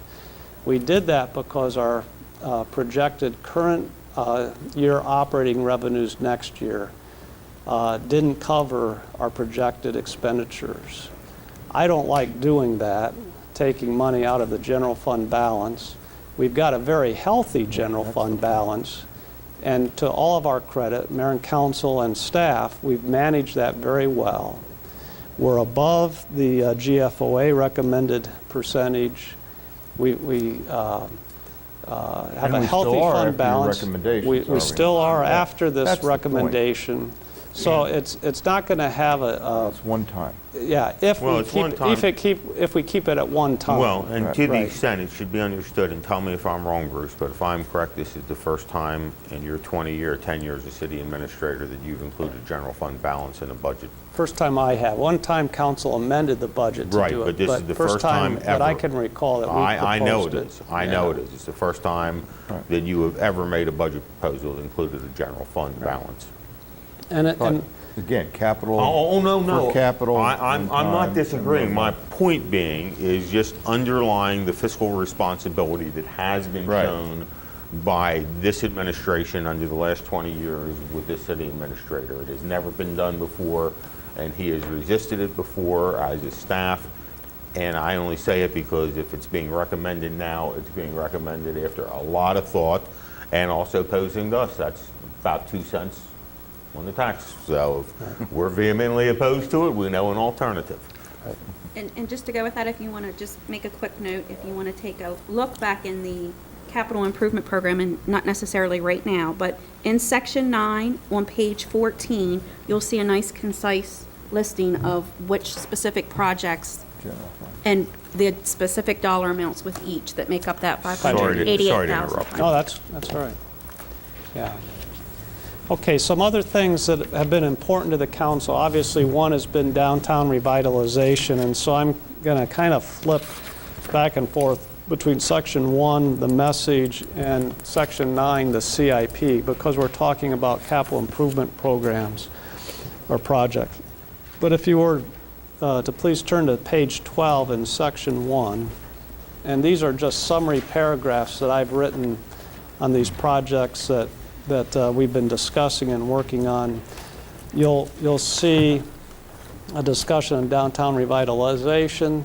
If you want to make a note on that page, that CIP for downtown revitalization number 11 is on page 113 of section 9. So that one's page 113 in section 9. We've included $1.5 million in that CIP in the coming year to provide mayor and council some flexibility for a downtown revitalization project depending on the outcome of the Urban Partners project. It's $1.5 million supported with a general fund bond issue. We've talked a lot about state highway user revenue. That's number 13. I think that's critical to note, though. Bond issue. Bond issue. You can subtract that project and you don't find $1.5 million off our tax rate. Right. People need to know that. Right. And you'll see on those CIP pages, and this is a nice addition that Michelle's done, she'll put in an annual debt service impact from the bond issue, whether it's FY15 or FY16. Right. And so you're right. If we take that 1.5 million out, it doesn't save us 1.5 million in expenditures. Right. 1.5 million in expenditures in the coming year. State highway user revenue, at one point, before the state started to make their cuts, we were receiving 1.9 million in revenue from the state through the highway user revenue. It dropped to $161,000 in FY11. This is item 13 on page 12. In the last 2 years, they've started to reinstate some of that money. What we've projected for next year is $1,079,000, still not nearly as much as we got years ago when we were at $1,009,000, but we're projecting $1,079,000. That includes what we would consider our base amount, which is about $320,000 to $330,000, plus an additional $700,000, which is the one-time amount that the governor has included in his budget, and it's been approved both in the current year and next year. So we've got $1,080,000, let's say, in state highway user revenue for next year. And paragraph 13 gives you the detail of how we were proposing to spend it. The vast majority of that highway user revenue is the $814,000 for pavement preservation. And if you want to make a note, pavement preservation is in section 9, page 47. That's one you've heard me say several times. I just think it's so critical in terms of our infrastructure that we try to keep feeding money into that pavement preservation program so we don't start to fall behind there. So that's page 47 in section 9. Another project that I know is important to you and one we discussed this back on December 17th, is the purchase of 2 ladder trucks for our fire department. It's number 16 on the top of page 13. And that's included in section 9, page 46, if you want to look at the CIP for that project. But we included $900,000 in the coming year for the purchase of a replacement ladder truck, $950,000 in FY16. So we've got 2 ladder trucks scheduled to be purchased. And the vast majority of that is general fund bond financing, along with $150,000 in contributions each from 2 volunteer companies. So if we're able to reach agreement with the volunteer companies, we would apply $150,000 to each of these purchases. But the remaining balance of the purchase would be general fund bond issues, and that's laid out on page 46. Stormwater management, we've talked about that. Rodney and Jim made some pretty extensive presentations to you last fall. It's item 21 on page 13. We're assuming $700,000 in expenditures in our FY15 CIP. That includes $200 in general fund supported bond financing and $500,000 from a grant. Hopefully we'll get the grant. And that CIP is on page 88 of section 9. We've talked about pavement preservation. If we could, on number 23, MELP, I know that one's important. If we could flip back to section 9, page 108, we can look at the CIP for MELP. And I think that's a good one to take a look at the actual CIP page. So 108 in section 9 is MELP. It's also an opportunity just to get refreshed on the format from these pages. Mine are kind of sticking together. What page? Okay. 108. 108. Page 108, yeah, section 9. Okay.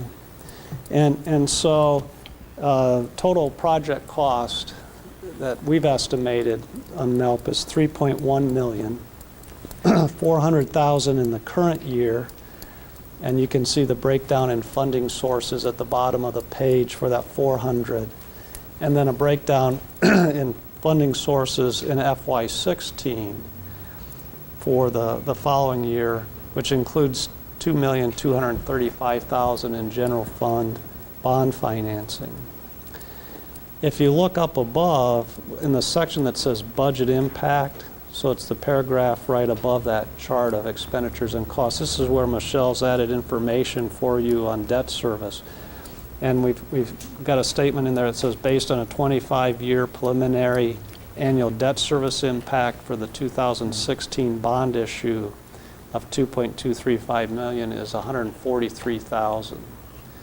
So that's helpful to you to know how much cost increase we would have on an annual operating budget from the issue of that bond for MELP using these assumptions. $143,000 would be the annual cost to the budget to retire the debt on that bond issue.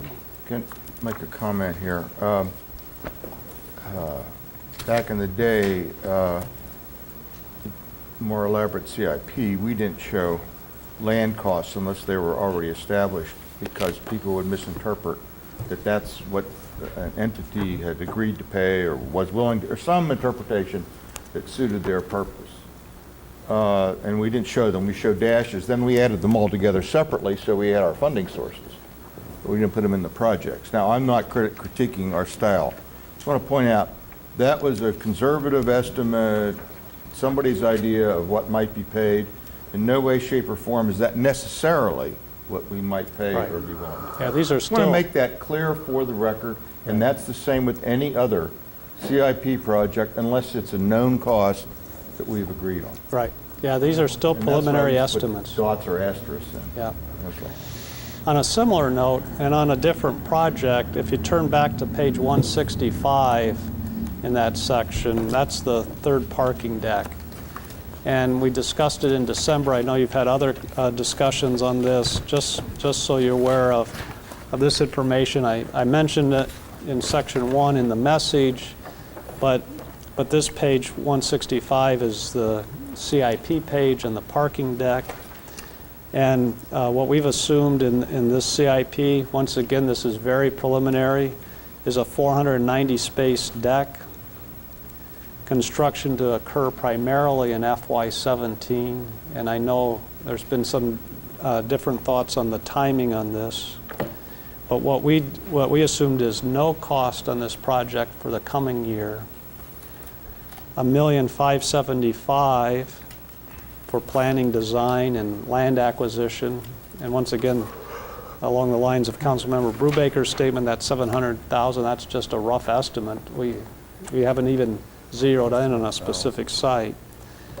Construction estimate, and it's based on some conversations that we've had and discussions with people that build decks, $8,425,000.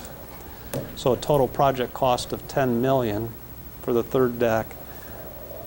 It's important to note on this one, on that same paragraph on budget impact, the debt service, if we use 30 years, that's a pretty long term, but 30 years on this project, the annual debt service in the parking fund, stay seated, Eric, is $594,000. We included an annual operating expense of $145,000 because you have to staff it, you have to maintain the equipment, there's operating costs. So this is really preliminary, but I think it's useful information for the council to have as you discuss this third deck, because it goes beyond just talking about a $10 million deck. You have to think in terms of nearly $750,000 in additional annual cost using these assumptions in the parking fund. Now, if we get private funding support for it, if we get state funding or county funding, that all changes. So we're not saying necessarily this is the way it's got to be, but just based on these assumptions, based on what we have right now, that's what we've got in the budget. So that's the CIP on the third deck. Let me just see, I got a couple other things I wanted to mention. The Safe Speed for Students program, the speed cameras, that's covered on page 15 in section 1. We have projected, and this is a bit optimistic, but we've projected $1.8 million in gross revenue for next year. That's gross revenue. The direct operating expenses for that program are estimated for next year to be about $850,000. So you have to apply that $850,000 towards the $1.8. That leaves about $950,000 in net revenue that then we apply to our public safety budget for police and fire, which totals $20,934,000. So it's an important revenue for us, but we wanted to mention the total cost for the police and fire budgets just so that you know it's covering a very small percentage of that total public safety budget. Just real quick interjection. I know the chief mentioned some concerns, and the triangle with the MML, I mean with the General Assembly bill. And believe me, that's a train going down the track. The idea is to try to get the train as suitable as it can be. I was concerned about the chief worrying that we had to hire an extra position. I don't think the bill's going to say that, but there, you know, so some of those impacts hopefully will be avoided. Okay. I hope. You know. Yeah, we are too. We're trying to address them down there. Just a reference point for you. If you want to make a note, agency contributions from the general fund. This is our support for the library, the museum, the Maryland Theater. That's in section 3, page 54. If you want to flip to that page just briefly, because I know that's one that's been important to the mayor and council. Agency contributions, section 3, page 54. And the big change there is the Maryland Theater funding support, which mayor and council has authorized. You'll see where we our current year budget for the Maryland Theater was $9,000 as part of your commitment to the theater. You authorized $260,000. We made an assumption of $60,000 of that money going to the theater in the current fiscal year, and then an additional $200,000 of that $260,000 going in the coming fiscal year. That was from a one-time funding source. Correct. One-time funding source, the sale of the Sale Army of it, Reserve yeah. Center to the county. That's not an ongoing And you will estimate. you'll notice that reflected in the revenue side, and then as Yeah. we get further back, the sale of that property, the proceeds Yeah. we're using is in another fund, property management. So And it's notated throughout. these are general fund. These are general fund, not community development block grant. I would just send a warning out to people when I see what's in here, that, you know, personally, there's some five number items in here that have been funded forever that I candidly do not see as a city obligation to fund. And I think, for instance, $27,000 to CASA, I'm going to need an explanation for why we should continue that funding. And I would right now say that when I get that explanation, I want to hear if CASA represents any men whatsoever. My understanding is they do not, notwithstanding, I've been in court too many times when a woman was the person alleged to be doing the act of violence and having CASA in there representing them. And I don't see where that 27,000, there's a lot of things here, they're not the only one. But when I hear 11-cent tax increase, and I know we've had a request by the library to increase funding, I think everybody's got to understand that increasing funding out of general fund for agencies is not going to happen this year. And Well, I think they need yeah. to understand that. And these numbers don't reflect the Right. additional funding request I for the understand. library. And I'm not saying that some of these things should not be funded. I don't want to imply that. And I'll just throw out, consider making a capital project out of the Maryland Theater grant, so it doesn't muck up our flow here. It's a one-time deal out of a one-time source, and I consider making it a CIP project just so it doesn't mess up numbers in the operating budget. Okay. A whole lot in our totals and the totals on this, you know, in this particular category. And you'll see the revenue Yeah, side too as a transfer. and, you know, So if you get questions about... and that's a place we might be doing in the future something too. So, but anyway, I'm sorry. Okay. CRS funding, symphony funding, HNDP funding, museum, that's the page for the general fund support, page 53.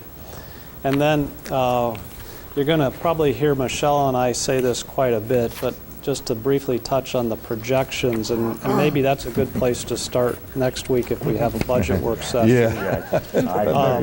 I agree. But Depressing enough tonight. yeah, okay, I'll try to wrap this up, but real quick, 5-year projections are in section 7. And section 7, page 3 We saw. is the updated projection for the general fund that you saw last year when we were talking about the 8% assumption on the assessed values. We still face a significant shortfall next year. Now, some of that's due to some very aggressive assumptions we made on a subsequent page on capital, and I think we ought to talk about that later, not today. But Michelle and I are going to always encourage the council to, decisions you make for next year, FY15, please consider the impact on FY16, because I don't know how many years you're going to want to go through tough struggles like this. And the question becomes that whole sustainability issue. Do we get ourselves strengthened now? Do we defer some things and have to have a similar struggle next year? So I would really encourage the council to think about FY16 as well as 15. Two other points. Staffing levels, we always have a chart in the budget that shows you our total staffing. So that's section 1, page 45. If you want to flip to that just real quick, you can see our total staffing by department. And I think that's a useful page for you. Last page. It's the last page. Last page of section 1. And then I just wanted to highlight, and this is probably another section that Michelle and I should go over with you next week if we meet on the budget. Section 1, page 24. I always like to mention the general fund expenditures when we do our overview.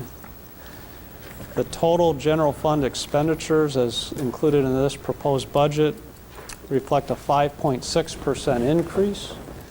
That's tied to the 6.2% increase you see up above in wages and benefits, and we've talked about that, the health insurance and workers' comp and pay increases.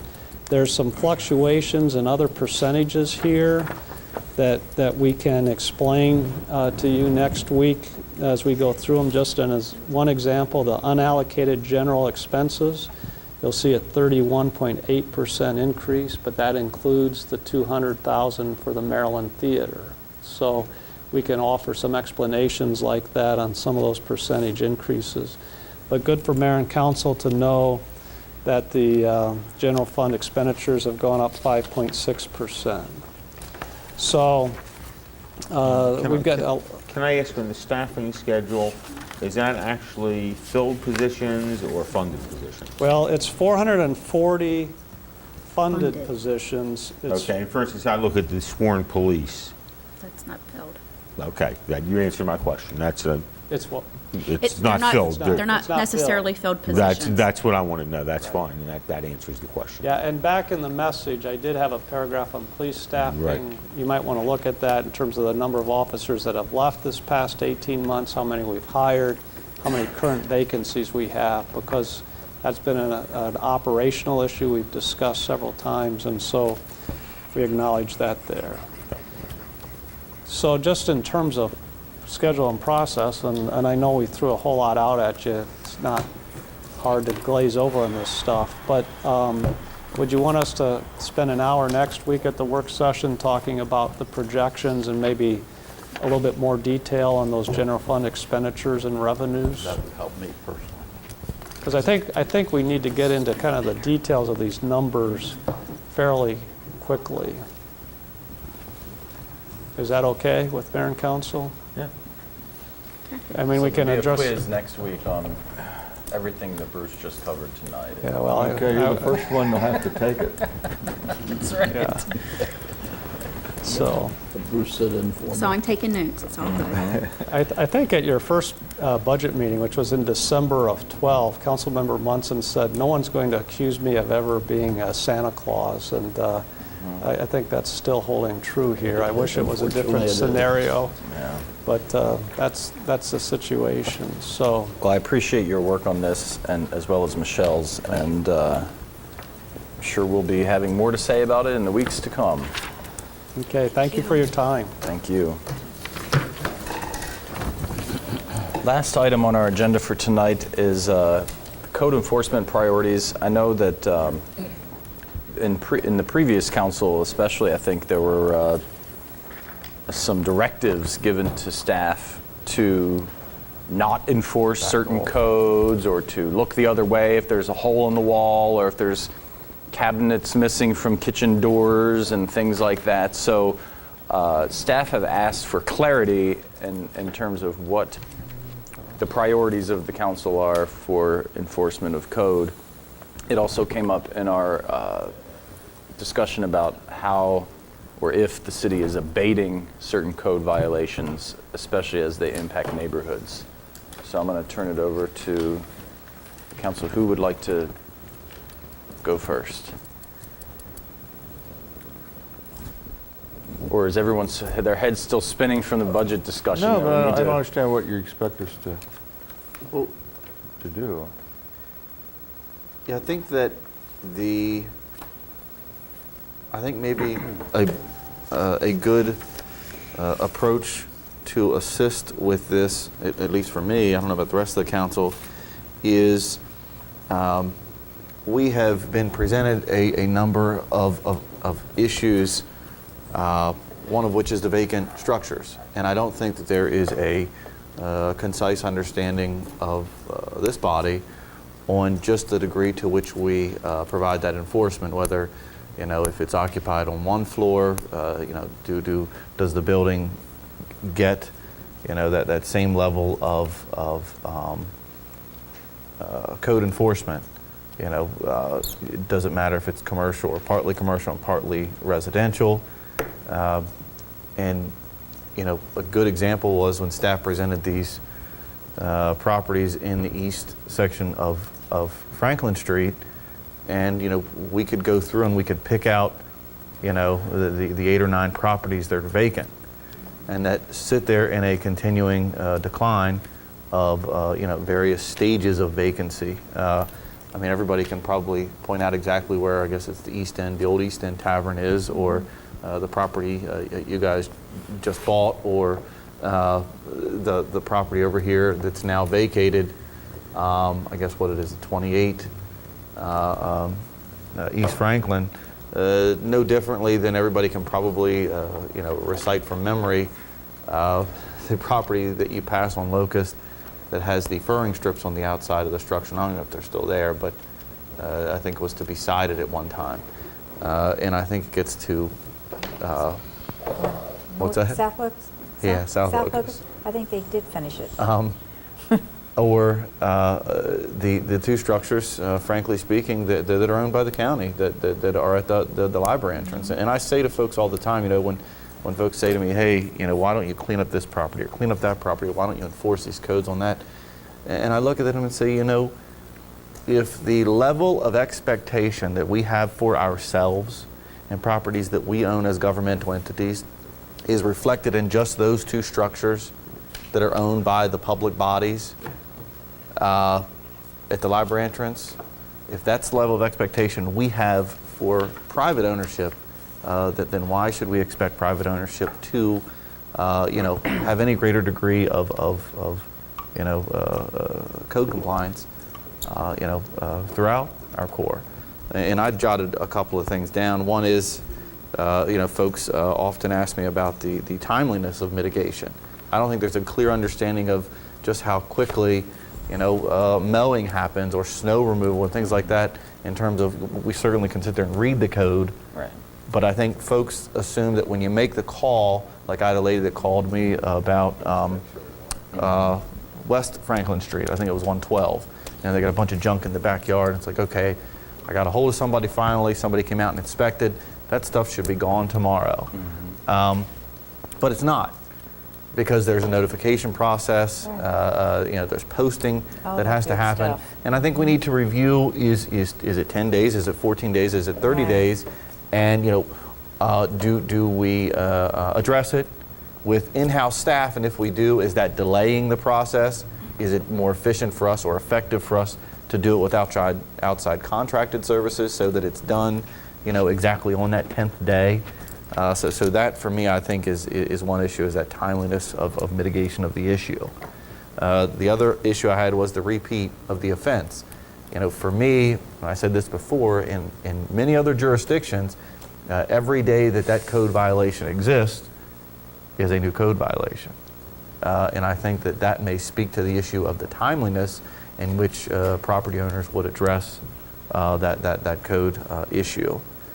The other thing I had was infrastructure issues.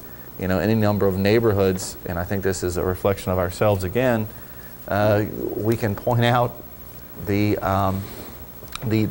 infrastructure that folks assume is the city's that is in a state of disrepair, and it's like, okay, well, I have to make this corrective action, but the storm drain has remained sunken and crooked for 3 years, and so I think that as part of this assessment, that has to be an assessment of our own infrastructure degradation in our neighborhoods. And any of us can go around our blocks and think of an issue where that exists.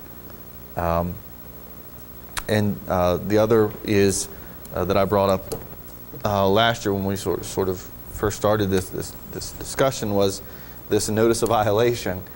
There was a home across from my mother on Summit, that we have to post it. I understand that.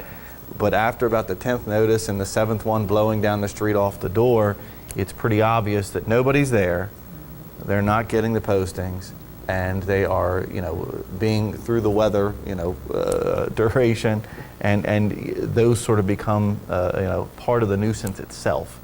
And so, I think that this obligation to post the property, I think that we need some understanding of that as it applies to the folks that then, look at postings because they're going to get postings for water, and other utilities, and the neglected property violations.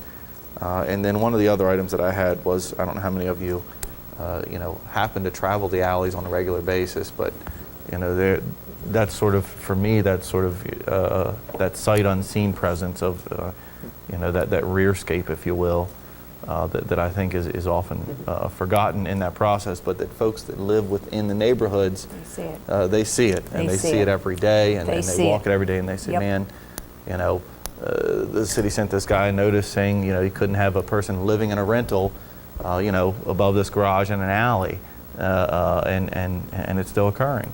And so I think those are the types of things, and that's just a couple that I jotted off the top of my head that I think are more a question of wanting to better understand it so that I can better be able to implement the appropriate legislative action to address it, than to sit and say, here's my two, top issues.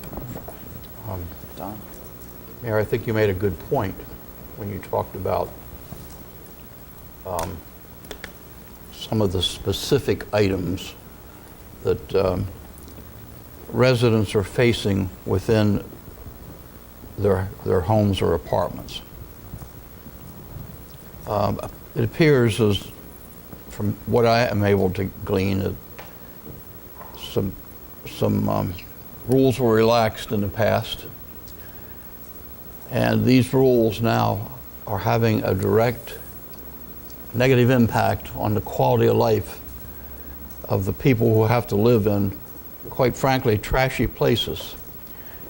And I was just wondering if we could ask John to come forward to ask him a few specific questions and see if he can enlighten us on any of these things that, we can't be everything to everybody. We've just talked about our budget situations, but where this stuff directly impacts people and their quality of life, we have some responsibility. Now, a lot of things you said were right, Kristen. I really like your idea about alleys. But, John, I had asked you a question several weeks ago about a constituent who complained.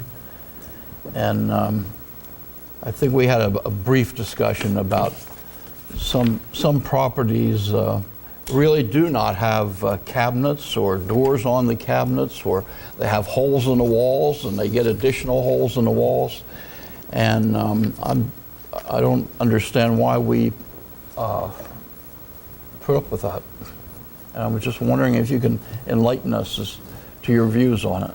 The codes were not changed, but any inspection, the scope of the inspection can be limited, and several years ago, the scope of the rental facility inspections, in particular the interior inspections, were limited, and things such as holes in the walls, light fixtures without a globe or shade over them, missing drawers or doors on cabinetry, those things are no longer inspected.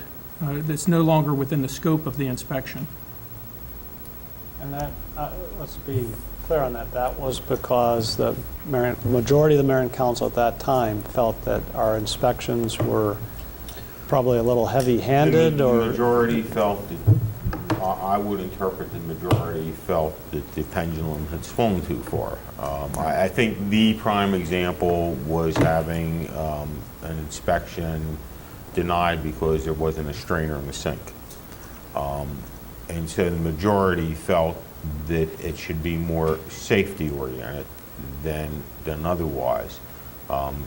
And I'm not speaking for pro or con. I understand. I don't know that I was part of that majority, to be honest with you, although I will tell you right now, I was part of a majority that said, no, you shouldn't deny it because a strainer isn't in the sink.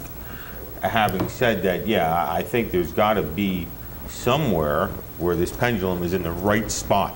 And I mean, I agree with what you're saying, Don. It's just a matter of trying for us and staff to be able to figure out where that is. At what stage do we say this is too picky, and at what stage do we say? But at that time, the council definitely directed staff to, my understanding was directed staff to mainly look at safety, but I don't think there was ever any change in the actual statute. It was just a matter of policy decision by the council. Right, for enforcement. And yeah, but there was, the statute enforcement remains as it was always written. And I think for me, I think we're having a discussion about two different things. I agree with you. When I sort of drafted those sort of 5 priority goals that I worked from, the one was this neighborhood reinvestment, of which included 3 points. And the first was, and I think this gets to that question, was a greater outreach. And I identified that, you know, if there were some type of survey that could be administered through our Neighborhoods First organizations, because as Don said, we're not going to be everywhere all the time to everyone. We're not going to be able to see everything. But those folks see it within their own neighborhoods every day, and they can generally tell you and have a consensus about what ranks on that scale of what they see as degradation within their neighborhood. And I think that for me, that type of sort of self-assessment within those neighborhoods allows folks within those neighborhoods to have a significant hand in that process to say, and I don't think they're all going to be private issues. I think some of them are going to be city infrastructure related issues that are apparent, and the other point being, you know, incentive for these vacated properties. And so for me, it was 3 things. You would conduct that process through those neighborhood first to understand the dynamics within each of those neighborhoods. Number 2, the vacant property issue. And number 3, what those city service demands are. Like I said, I think each neighborhood's going to have a different set of priorities, and they're probably all going to rank generally, you know, within the same context. But I think that, and again, I think we're talking about 2 different things. That for me is a step in addressing There are 2 neighborhood different degradation. reasons. One is the neighborhood as a whole, and the other, what Don I think is bringing up, is what individuals have to live with, which degrades the community in general. Which I agree is a complete part of that conversation. I think we both agree with that. And I'd like to follow up on what Christian said, and Don and I have had discussions. You know, if we can't fix, I agree with Christian, if we allow government to just do whatever government wants to do and then look at private individuals and tell them they're a different setting, we have lost this. And let's just be real honest. I know we can't get our hands on the county budget yet, but I would be willing to bet a whole lot of money that there isn't 1 penny in that county budget for their properties in Baltimore Street that they own. And I got to tell you, as a member of that synagogue, we have watched that neighborhood deteriorate, and the main reason it has is because of government, not because of private citizens. How can you expect a neighborhood to improve when government decides to buy? If you take a look at that block, a third to a half of the block is where it is on county-owned properties. So if you ask me what my priorities would be, just like we acknowledged years ago that we weren't going to go out and cite any of our citizens for not clearing the snow until the city could certify we had cleared all our snow, I don't know how we start telling private citizens that they have to clean up their stuff, while at the same time letting government just decide not only are they going to own the slum, but they're not even going to throw a coat of paint on it and maintain it. They're just going to let it self-destruct itself. And that's our neighborhood. That's our neighborhood. I think they want us to take the property. Well, sure they do. Which then would leave us to have to fix it. My answer is, if we can't do something about clearly identifiable properties that are owned by government, are we going to be able to do anything about anything? So I would look at that as my first thing, and I would directly ask the county whether they have that in their a penny of it in their budget to look at this year. Because if they don't, that's a whole nother year. And then guess what? After that, we have a new set of county commissioners who was never their problem to begin with. So this is and I can guarantee you, they're just going to sit there if this city does not do something about it. And I think that's what Kristen is getting at. That's an example of the kind of things that bring a neighborhood down. Who wants to buy a house next to that? Who wants to do anything? So it leads to the downfall of the neighborhood. And in this case, for that matter, who wants to rent a nice apartment if you're a renter in that neighborhood with those right. conditions? It's a very frustrating thing, and I actually absolutely agree with Kristen too, that I think one of the best methods of identification is through neighborhoods first. I think it is one of the best potential we have in this city that ever was done, if it's used properly. And we know from people like Judy Wheeler that she wants us to use it properly, and that becomes more than just a feel-good thing for people to have parties, but where we get real feedback on what people see in their neighborhood are things that really need repair. Mr. Brubaker. Okay. And I genuinely I tend not to like open-ended questions because you get a variety of response, which I don't think is too useful to you. I think everybody had a good point here. I'll start with what Lou started with. It's about the pendulum, and it's about, for every complaint of under-enforcement, we get complaints of over-enforcement, and bringing up trivial examples and all that.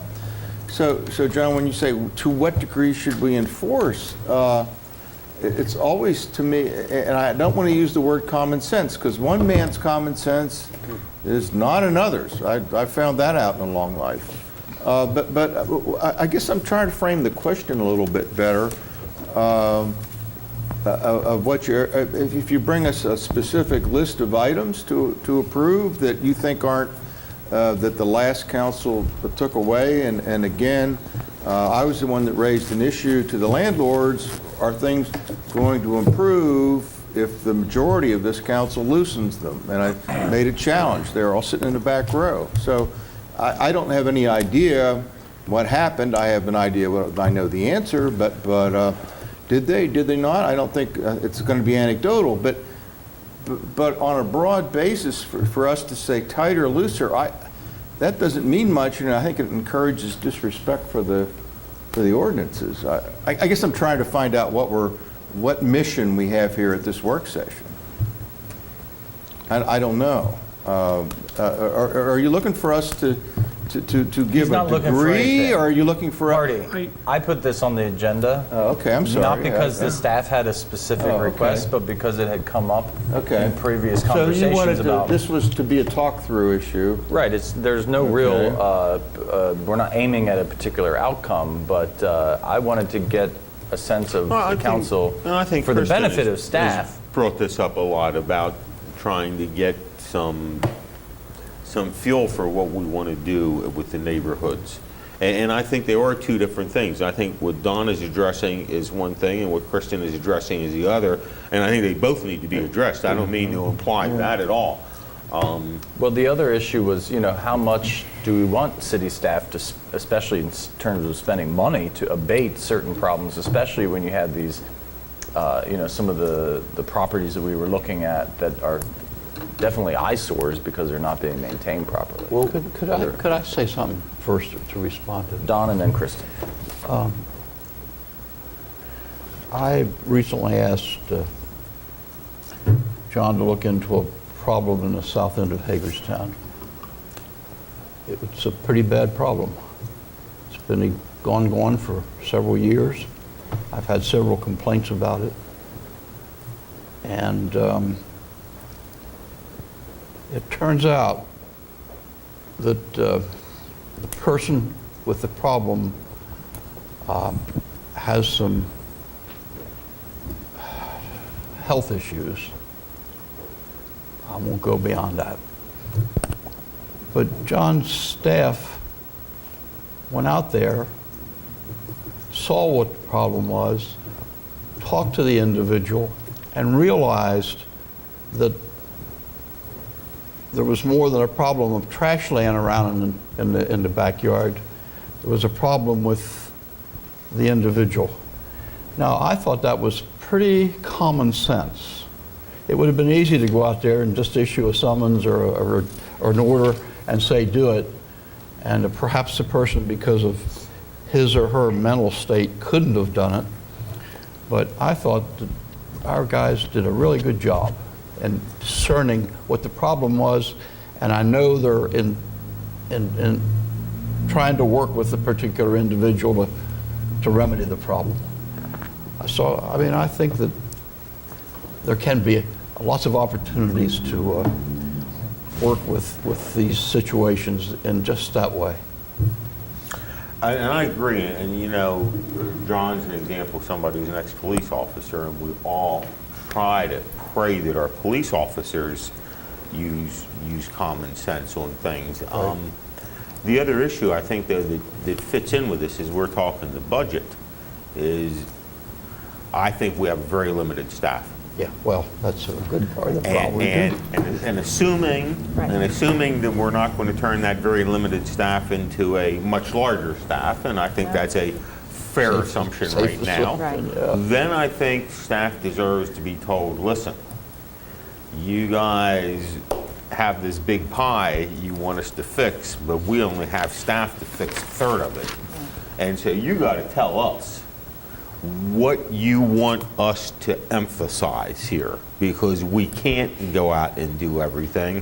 And I think that is part of what I think this conversation should be, that if we have limited resources, what's the best way to use those resources for the betterment of the entire community? And that's not going to be an easy answer. It's the same answer that we're going to have to come up with a lot of our staffing.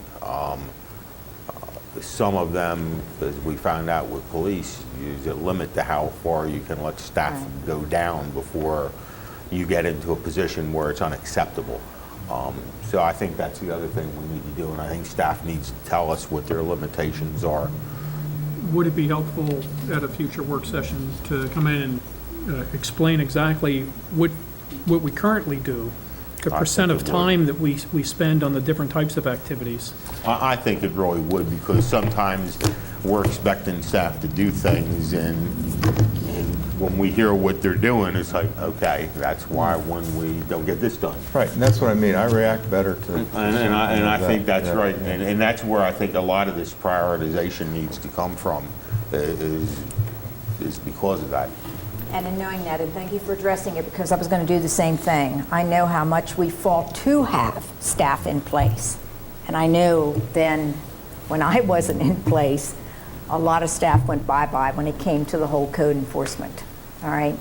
And like I said before, we're almost right back to where we started in 2000 whatever, when we went towards rental registration and was able to come up with code enforcement officers. And now it was 2, I think, at that time. We were able to increase it by, did we have 6 at one time? We had 6 inspectors. Right, and then we're back down to, what, possibly 3 now? It was 2.5, is it 3 now? We have 3 full-time equivalents and then a part-timer. Right. So it does make it very difficult. I know that trying to fix that overall problem is a very difficult problem to fix. That's why we continue to look at neighborhoods as we're looking at them. I know that there's properties in my area that I don't know if they'll ever get fixed. And the reason being is that even though we have ordinances in place, there is still that protection of that when you get to that point that it goes to the court, then the court just kind of like throws it out and says, okay, city, you know what, I don't agree with you.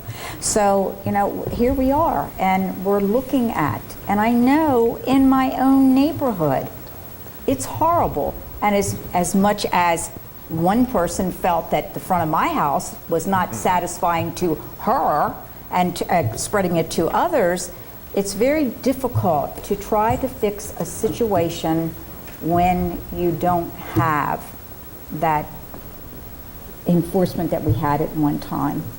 And I know that it is a pick and choose as to, okay, if there's complaints coming in, this is how you have to address it and this is what can be done. And unfortunately, that's hurting Hagerstown. It really is. So, empty properties, banks who own the properties now. Again, we've never gotten that full, as to what can we do with this. So, John, yeah, you're going to have to come back to us. We can, Nobody knows the issues within their neighborhoods better than Right. the people that live there. Right. And nobody has a better understanding of the prioritization of those issues than the people that live there. And I just think that, that for me is the most logical approach. I agree with Kristen. Because we may go about addressing things that a majority of neighbors within a neighborhood, don't see as an issue. And I speak mainly to those sort of exterior, elements. Right. I think that the other part of the conversation is much more of a staff level balance. I agree with Christian, and I think historically, the way you get organizations like Neighborhoods First organizations, I think you'll find that most of them are generated around problems. They see problems in their neighborhood, and that causes people to organize. Usually when everything is going great with things, you have problems organizing people for anything. Doesn't matter what kind of organization it is. If things are perfect, everybody's happy. So most of these groups can identify for us. As we know, some of them are very vocal in making that identification. right. But then you have to also realize that when we don't have that participation in some of the areas, that's something that we really do need to address. Right. And we're faced with that too. I agree with you, Penny. And we need to keep in mind, this is a fiscal issue too. As properties deteriorate, they're worth less. Yep. We get fewer taxes out of them. You're absolutely right, Don. Well, it'll be an ongoing discussion. I Good job, man. appreciate Thank you. this Thank you, John. tonight, and we'll be doing more of it. That leads us to our city administrator's comments. Just one today. I know you've had a long meeting. Just a reminder that we have started with the spring weather, street sweeping in the permanently posted areas of the downtown city center. I'm talking about streets and neighborhoods where we have the signs permanently up there. This week, we're just issuing notices to people if they don't move their cars. Next week, we'll start issuing parking citations. So And is just there a regular schedule for the non-regular? Because I know that they've been around to, especially in the wake of all the snow and everything, just trying to generally play sweep. catch-up after the snow melt. There's a loose schedule for other areas, but not I like just want we people to have know they'll be downtown. hitting other areas too that aren't right. necessarily Yeah, the permanent. Right, we sweep in other areas or neighborhoods too. That's it for me. Thank you. Mr. Brubaker. Speaking of neighborhoods first, we had a very good dinner the other night, and I think all or close to all the neighborhoods were representative, including some newer ones. Good I to don't see think them. Penny's neighborhood was there. No, Penny had a sick animal and. I'm not blaming, I'm just saying. Penny's always, Oh, okay. no, I- no. The spirit of Penny is always there. Oh, yes, you better believe the spirit's always there. Huh, Mike? You can attest to that. At neighborhoods first. I'm sorry, I didn't mean to interrupt, Mark. And I meant that. No, I was just saying it was a good get-together, some new people, good people to meet, and some new groups. And I think the Academy Theater is a nice venue. I think that works very well. And that's all I have to say. Mr. Alshire. One thing. For the citizens that have been approached by various parties to sign a petition that is circulating, I was actually approached today on the way in and was able to obtain a copy. And I've talked about this probably on the last 3 occasions because I think it's that important that citizens of Hagerstown understand very clearly when they are being petitioned to sign this document what they're being requested to sign. Because what was explained to me today from the petitioner to sign is clearly not what is written on this petition. There's a very specific sentence that says the City Council shall provide by ordinance for binding arbitration with the exclusive representatives in order to resolve labor disputes. And what this means is that binding arbitration would take the vested power that the citizens have in their elected representatives to properly manage our financial budgetary expenses and place them in the hands of the authority of a third party unaffiliated entity or person. That is clearly not the way that this citizen would ever want my charter form of government to function. When I asked the petitioner what the term binding arbitration meant, his response was that the city had basically broken a contract with its firefighter union and was planning to either cut half the staff or freeze the pay for breaking the contract, and this was a way for the citizens to not allow that to happen. And I think that there are 2 reasons that that individual explained the term binding arbitration incorrectly. One is because they simply don't know the definition of binding arbitration. And number 2 is that they are a third-party entity that was employed by the union from a firm out of D.C., which then subcontracted to another entity. And so there's a complete disconnection because this isn't a citizen lobbying and petitioning fellow citizens for a citizen-oriented issue. And I mean no disrespect whatsoever to the process by which we are trying to reach resolution with our fire department. But clearly we cannot convey completely false and misleading information via third-party petition providers to our citizens and expect that our citizens should sign these documents under those false pretenses. Mr. Munson. Yes, just one. I attended the concert of the Maryland Symphony at the theater last Friday night. It was extraordinary. They had a group of people who came in from, I think it was Canada, and sang the whole way through, almost 3 hours. And then they had a group from Shepherd College that came in and threw sang for the Elton John music, and it was just an extraordinary concert, and anybody that got to see it was very fortunate. And it's easy to see why Billy Joel and Elton John have made so much money in their lives. Ms. Nye.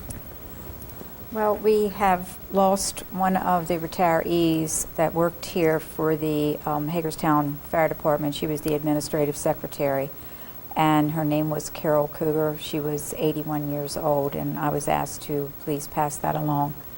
I did know Cindy, but I did not know this lady here. But again, she was one of our retirees.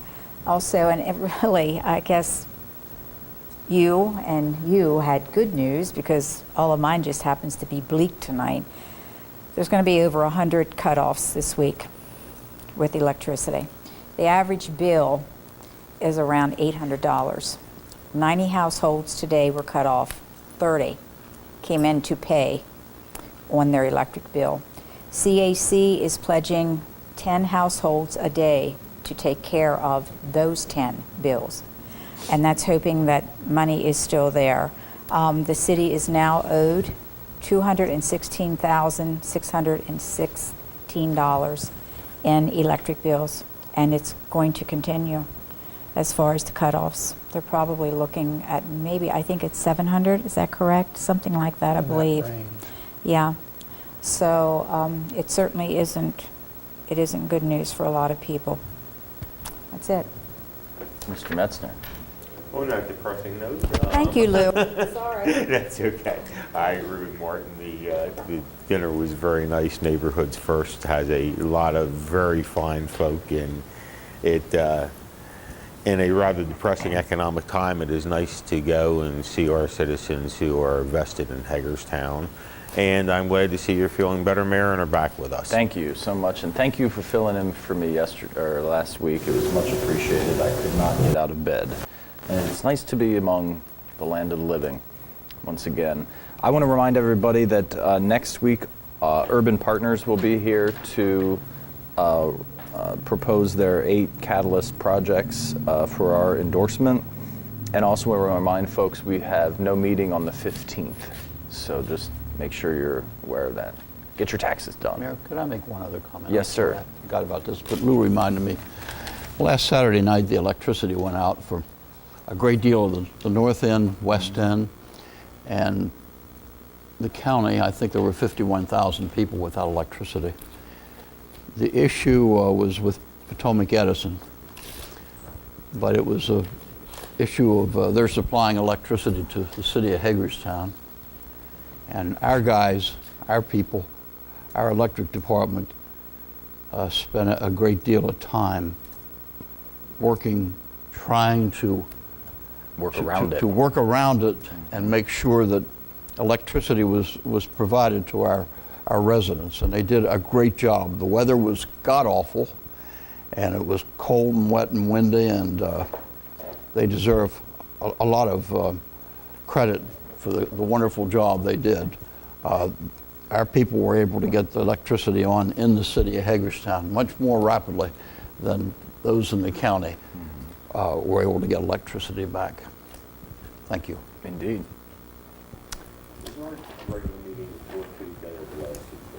The regular meeting is the 29th, which is the last Tuesday. It's the 5th Tuesday. Indeed.